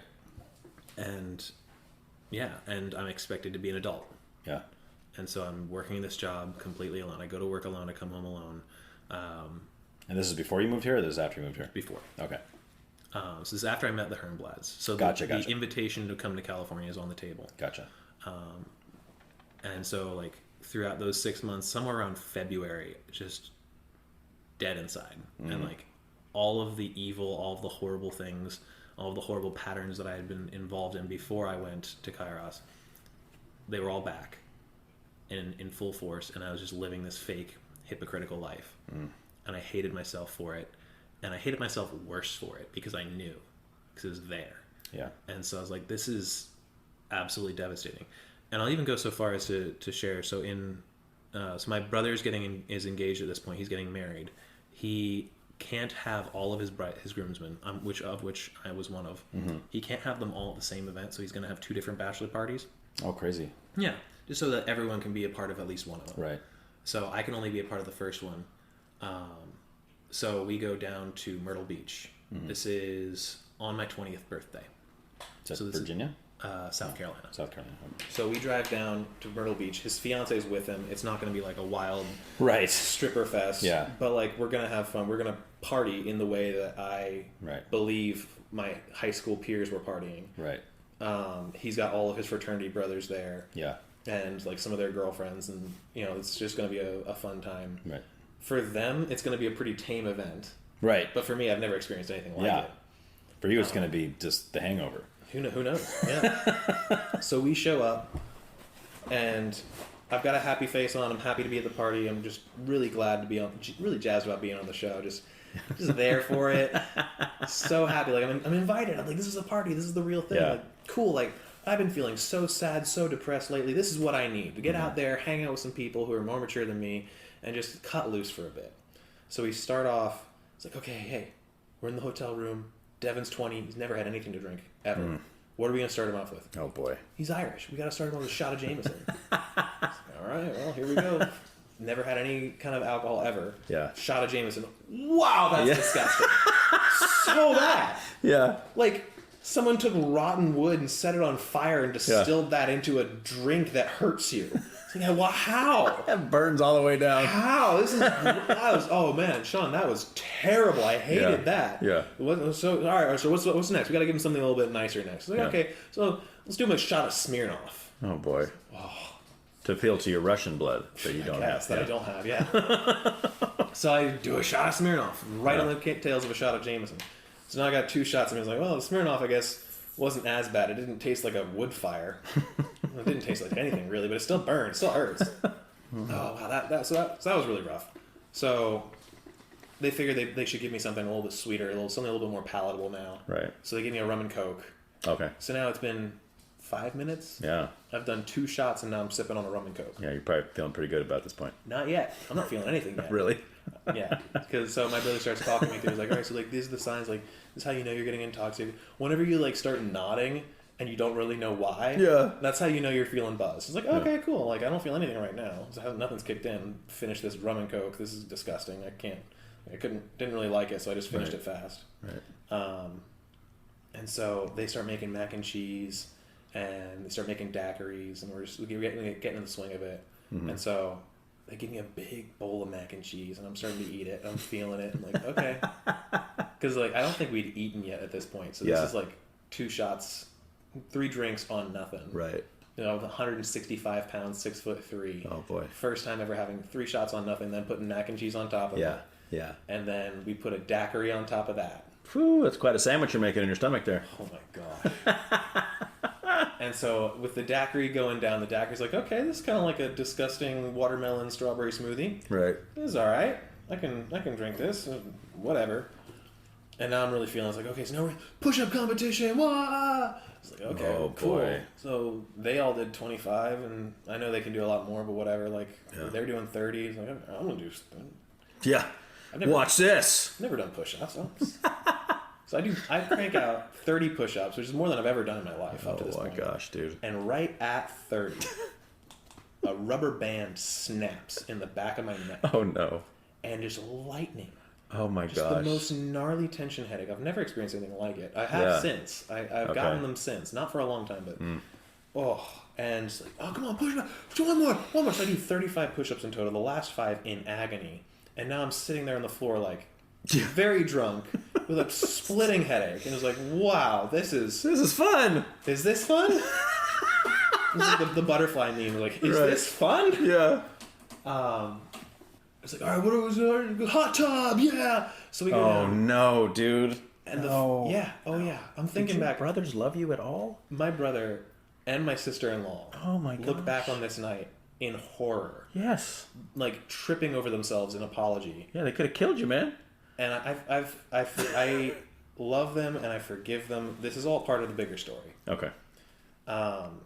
So we go down to the hot tub, and the whole first floor of this, the first floor of the hotel, which is beachfront, facing the beach, inside the building is a hot tub, a kiddie pool, a regular pool, and a lazy river. And this giant glass wall that overlooks an outdoor pool deck. And then a short boardwalk to the beach, and then the glorious beach, Myrtle Beach. Beautiful. Really nice spot. Mm-hmm. We've been there all of, an hour? I have no idea about any of it. I'm now very drunk. Right. To where I'm not doing anything. I'm just sort of like moving with the crowd. We get in the hot tub. I'm sitting there. My brother looks over and says, Devin, are you feeling okay? Devin, are you okay? And I'm just like, It's like, Devin, are you going to throw up? Yeah. Devin, you can't throw up in the hot tub. You got to go outside to throw up. Yeah. Okay. So I stumble out of the hot tub, and I'm in front of this unfamiliar room, and there's this wall of glass. Oh, no. And I can see the outside, but I don't know how to get there.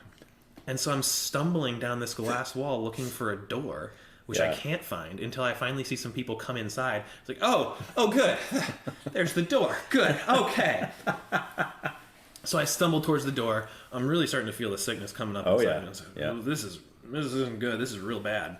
Yeah. And so they go inside. I stumble out the door, and then I can feel it just like right on the edge. And there's two people coming for the door that I just came out of, and I don't want to throw up in front of them. I can't be that drunk in front of them right now. Yeah. So I just sort of like hold it together, walking very slowly, and they pass and they go inside. And like as they're going inside, there we go. And so like I've got nowhere to throw up. I see a drain in the floor on the pool deck. I'm like, I guess just use my hand and just sort of shovel midair as much of the vomit towards that as I can. And I'm leaning over this drain. I'm like, okay, well that was bad, but I don't think anybody noticed, so I think we're good. Yeah. Okay, I gotta go to I was trying to get to the foot washing station. Okay. Just outside of the pool deck. Right. Okay, gotta get to the foot wash.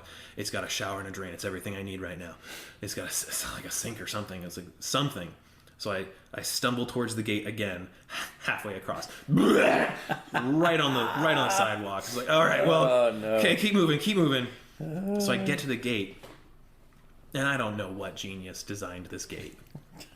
Somebody with a PhD in engineering came up with the latch for this gate. It's the first time I've ever seen it.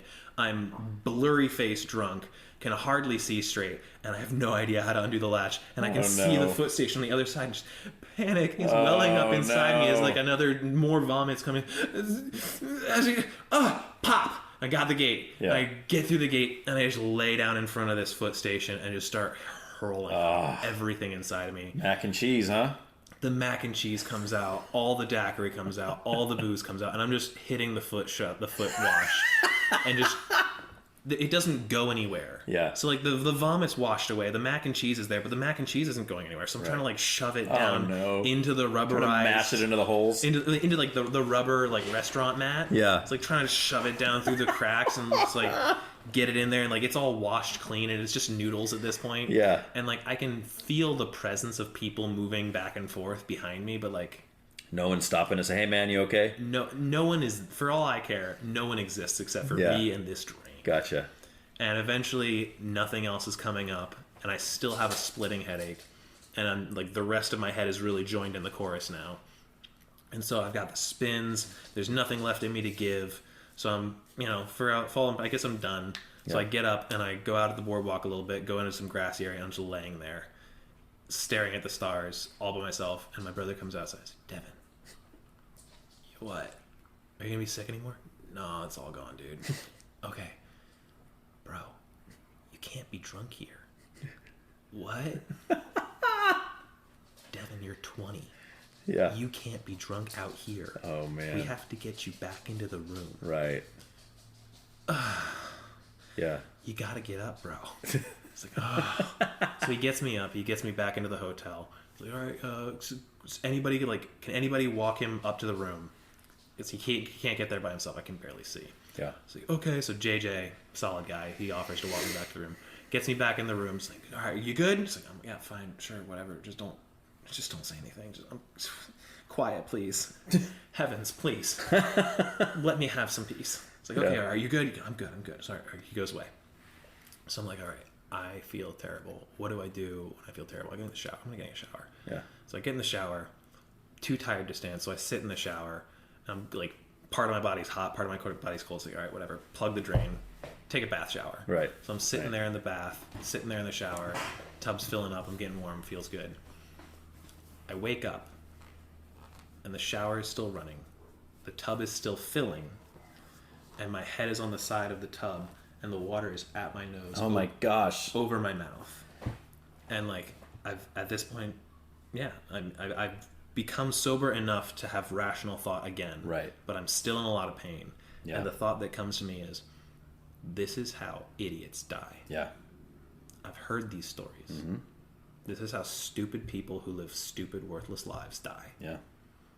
And this is the thought that comes into me. And like at this moment in my life, when I'm feeling this hypocrisy, when I'm feeling this distance from God, when I'm feeling all these things, I come to this lowest point in my life. I am no different from the worst of them. And I should be dead right now. But I sit up, I drain the tub, put a bathrobe on.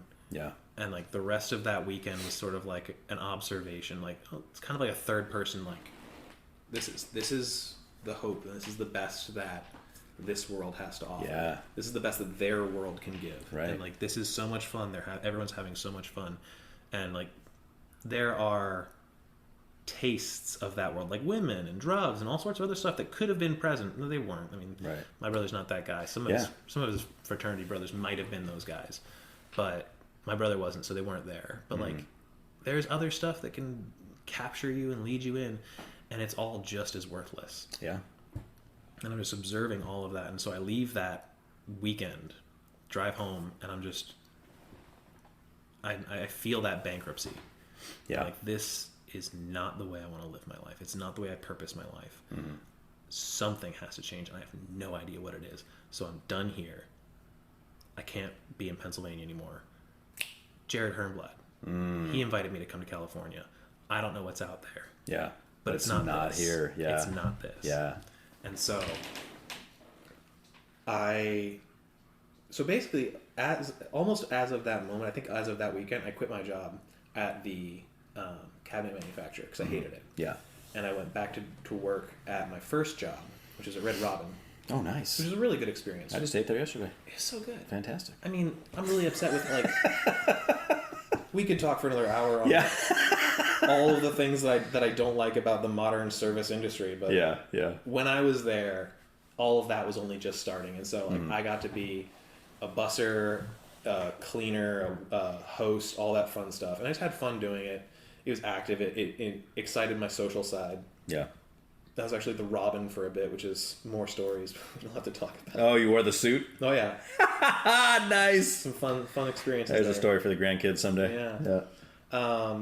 So I had eaten there recently, and my boss, who was my manager at the time, still there, was like, hey, you want to come back to work for me? I want you here. Yeah. I want to have you. I'll make you a waiter. We'll get you paid this much. Like, come back and work for me. And so I come back out of that weekend, I'm like, okay, yeah, I'm done with this depressing, horrible, life-sucking industry. I'm going back to Red Robin. I'm going to be a waiter. And I do. And it's great. And I love it. I'm like, okay.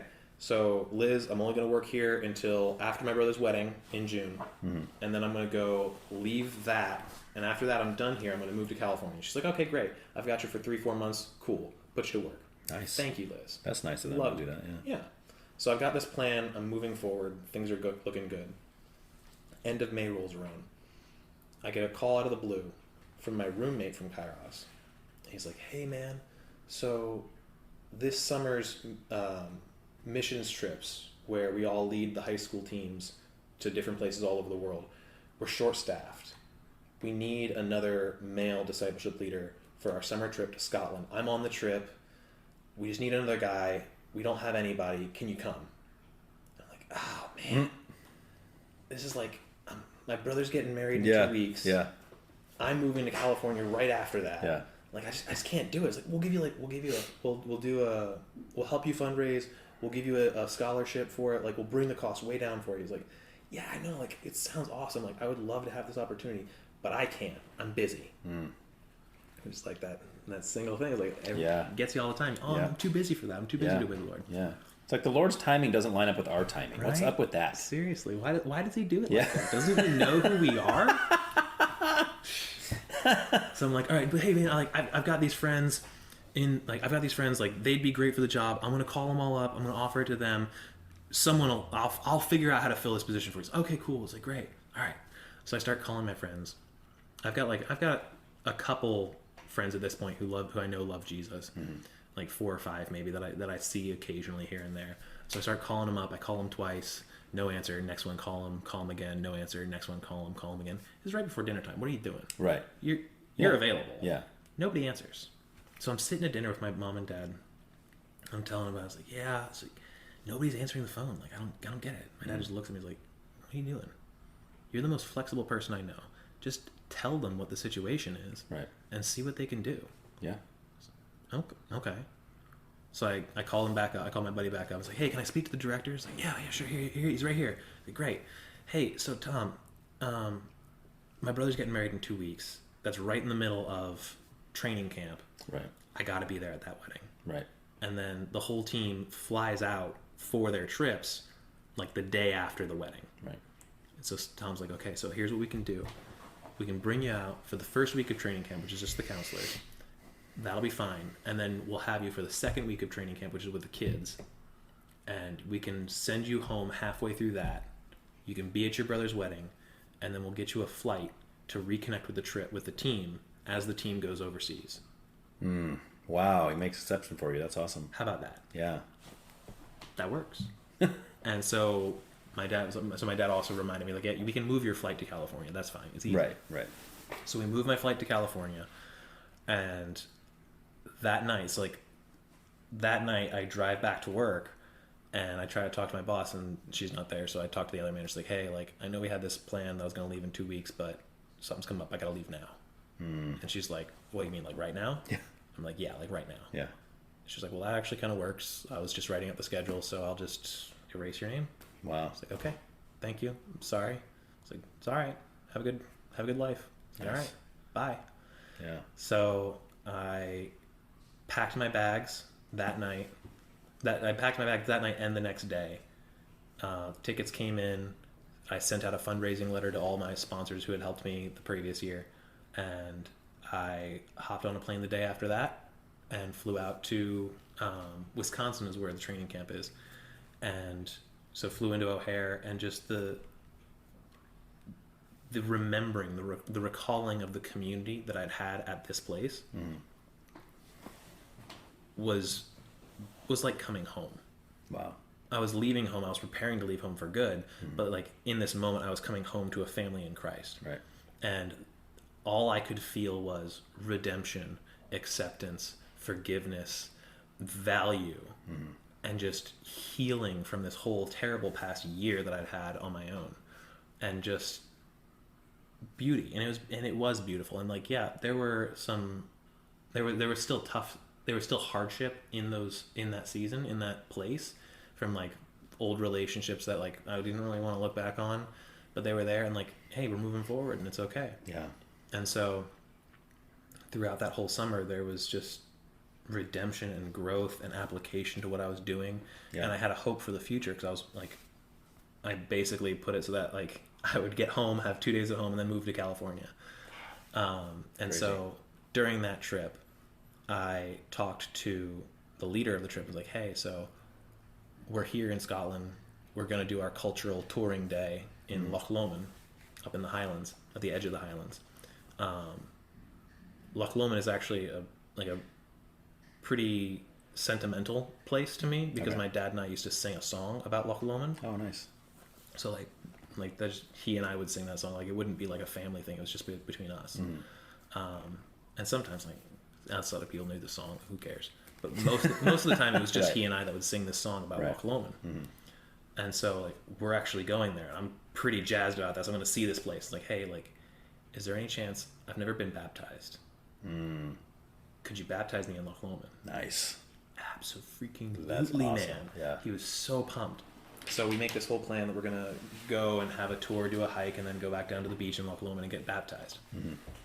So we do, and like we take a little ferry across from one side to the other. We're in this little tour spot that like shows like the difference between the Scottish lowlands and the Scottish highlands, and the geography and all the tectonic plates that are active in this region on this loch, and all this fun stuff. And so we go on a little hike up this place called Connacht Hill, which is on the southern end. It's basically like a tiny mountain. It's like a nice hill, and there's like a cliff right around the edge. It's like a cliff top right around the edge of the top of the place. And so we're hiking up this, we're climbing up, and we get up to the top, and it's just overlooking this beautiful vista with the. You've got the plains behind you, you have the mountains in the distance, and right in front of the mountains is this beautiful loch, and the sun's coming through the clouds. It's gorgeous. Fantastic. And we have some photo shoot up there. We're having a good time, having a laugh. I was like, all right, now it's time to go back down. We're going to go hike to the beach, and we're going to get baptized. I'm going to get baptized. Cool. Yeah. So we're hiking back down, and we're hiking through the woods that we just came through. And the sun's breaking through the woods, and I'm just feeling that moment again, that redemption, that cherish, that value, the love of God for me. And I remember that prophecy, that word that she gave me. Right. That I was on a hill. Yeah. I was on a mountain. Right. Overlooking the sea, and God wanted me to jump off and jump in. Yeah. And I walked back down the mountain. And I remembered that, I was just physically there. Like, this was a real prophetic word. Right. That has been completely fulfilled in this moment. That even though I walked back down the mountain and walked through some tough times, the Lord was still there with me. Right. He didn't abandon me. He didn't forget about me. He didn't let me go. He still had me. And now I was walking forward through this new beauty into this new moment where I'm like where I'm doing baptism, the first act of obedience for a Christian. Yeah. And so, like, even the trees, which was very interesting, were almost like redwoods. They were these giant pines. And, like, looking back on that, that's almost heraldic of my move to California. Like, it just felt kind of like a California redwood hike through the woods. Right. It's gorgeous. That's awesome. And so I got baptized there, and... Did you jump off the top of the mountain to go into the water to be baptized? No. Oh, okay. No, I walked back down. It was a perfect... it was a perfect image, like, beat for beat, image for image of that word. I walked back down, walked through, and then still found my way to the love of the Lord. So cool. Yeah. It's awesome. And that's, in a nutshell, the extended version of my testimony. Yeah. Well, there it goes. Now it's what do they call it? Immortalized? What's the word? For not demoralized. That's something different. No, for prosperity. Posterity. No. Posterity. There you go. See, we're learning words. Yeah. It's nice. For posterity. All right, man. Well, hey, we reached the end. Yeah. That's it, dude. Cool. Unless you got anything else you want to throw out there. Birds are real. They are. Birds are real. That's what I believe that. No one will ever convince me otherwise. Yeah, but they did evolve into reptiles. Apparently. I don't know how that works. And some dinosaurs had feathers, I guess. Oh man. But yeah. I don't know how they tell that from bones, but I'm not an archaeologist or a paleontologist or whatever the tologist is over there. My dad's a geologist. Is he? And he has some old Earth beliefs that I just don't hold to. Oh, okay. You're one of those young Earth creationists. Yeah, it's easier. Yeah, It's less problematic. It makes more sense to me. Yeah. And I think it fits. My honest thought is that the only reason that there's any Christians that are old Earth is because when evolution started getting popularized, the Christians of the day didn't know what to do with it. Yeah. They're like, wait a minute. These scientists are discovering things that are proving our Bible wrong. So we have to find ways to fit this into the Bible. It's like, no, or they could be wrong in what they're saying. It very could be that the Earth is between 6,000 and 8,000 years old only, and and all this. Oh, but in the Earth crust, we found proof and evidence that it's billions of years old. Yeah, but based on what? Yeah.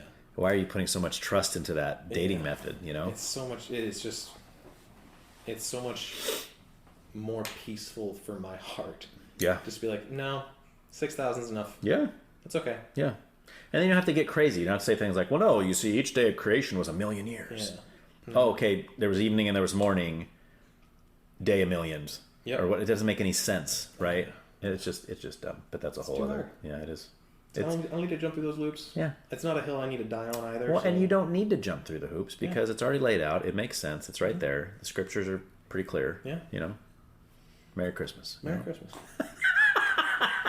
Which I will say till the day I die. Merry Christmas. That's right. No happy holidays for you? No, sir. Oh, man, dude. No Merry Xmas. Yeah. You ever go into the holiday tree a place? No. You ever see those places where it says holiday trees? Oh, gosh, no. Like during Christmas time is the only time the holiday trees are up. Oh, right. Just during Christmas time. So I go in there and I'm like, dude, like, where's... The number one way to get me to not spend my money. Yeah. Well, no, you should. You should go in there and ask him, hey, and he comes to see you some help. I said, yeah, I'm having a little trouble. Remember some Christmas trees? Yeah. Well, that's all I see is Christmas trees. Like, where's the Easter trees? Where's the, like, Thanksgiving trees? Where's the Halloween trees? That's another one, yeah. All I see are Christmas trees here. But your sign says holiday trees, you know? Yeah. And I always think, I don't know what they're going to do with those people when they realize that holiday comes from holy day. Then they're going to be in big trouble. Then they're going to have to just go to season's greetings, I guess, you know, or whatever. But anyway. It'll be a wake up. Yeah. All right, man. Well, thanks, dude. Good stuff. I appreciate you doing this. Yeah, that's fun. Yeah. Thanks again for checking out this podcast, and please tell all of your friends about it. Don't let those shadow-banning savages win the battle. Also, I would love to hear your feedback. You can contact me at whycan'twetalkaboutthat at proton.me. Make sure that you subscribe so that you will be notified whenever new episodes are released. Thanks.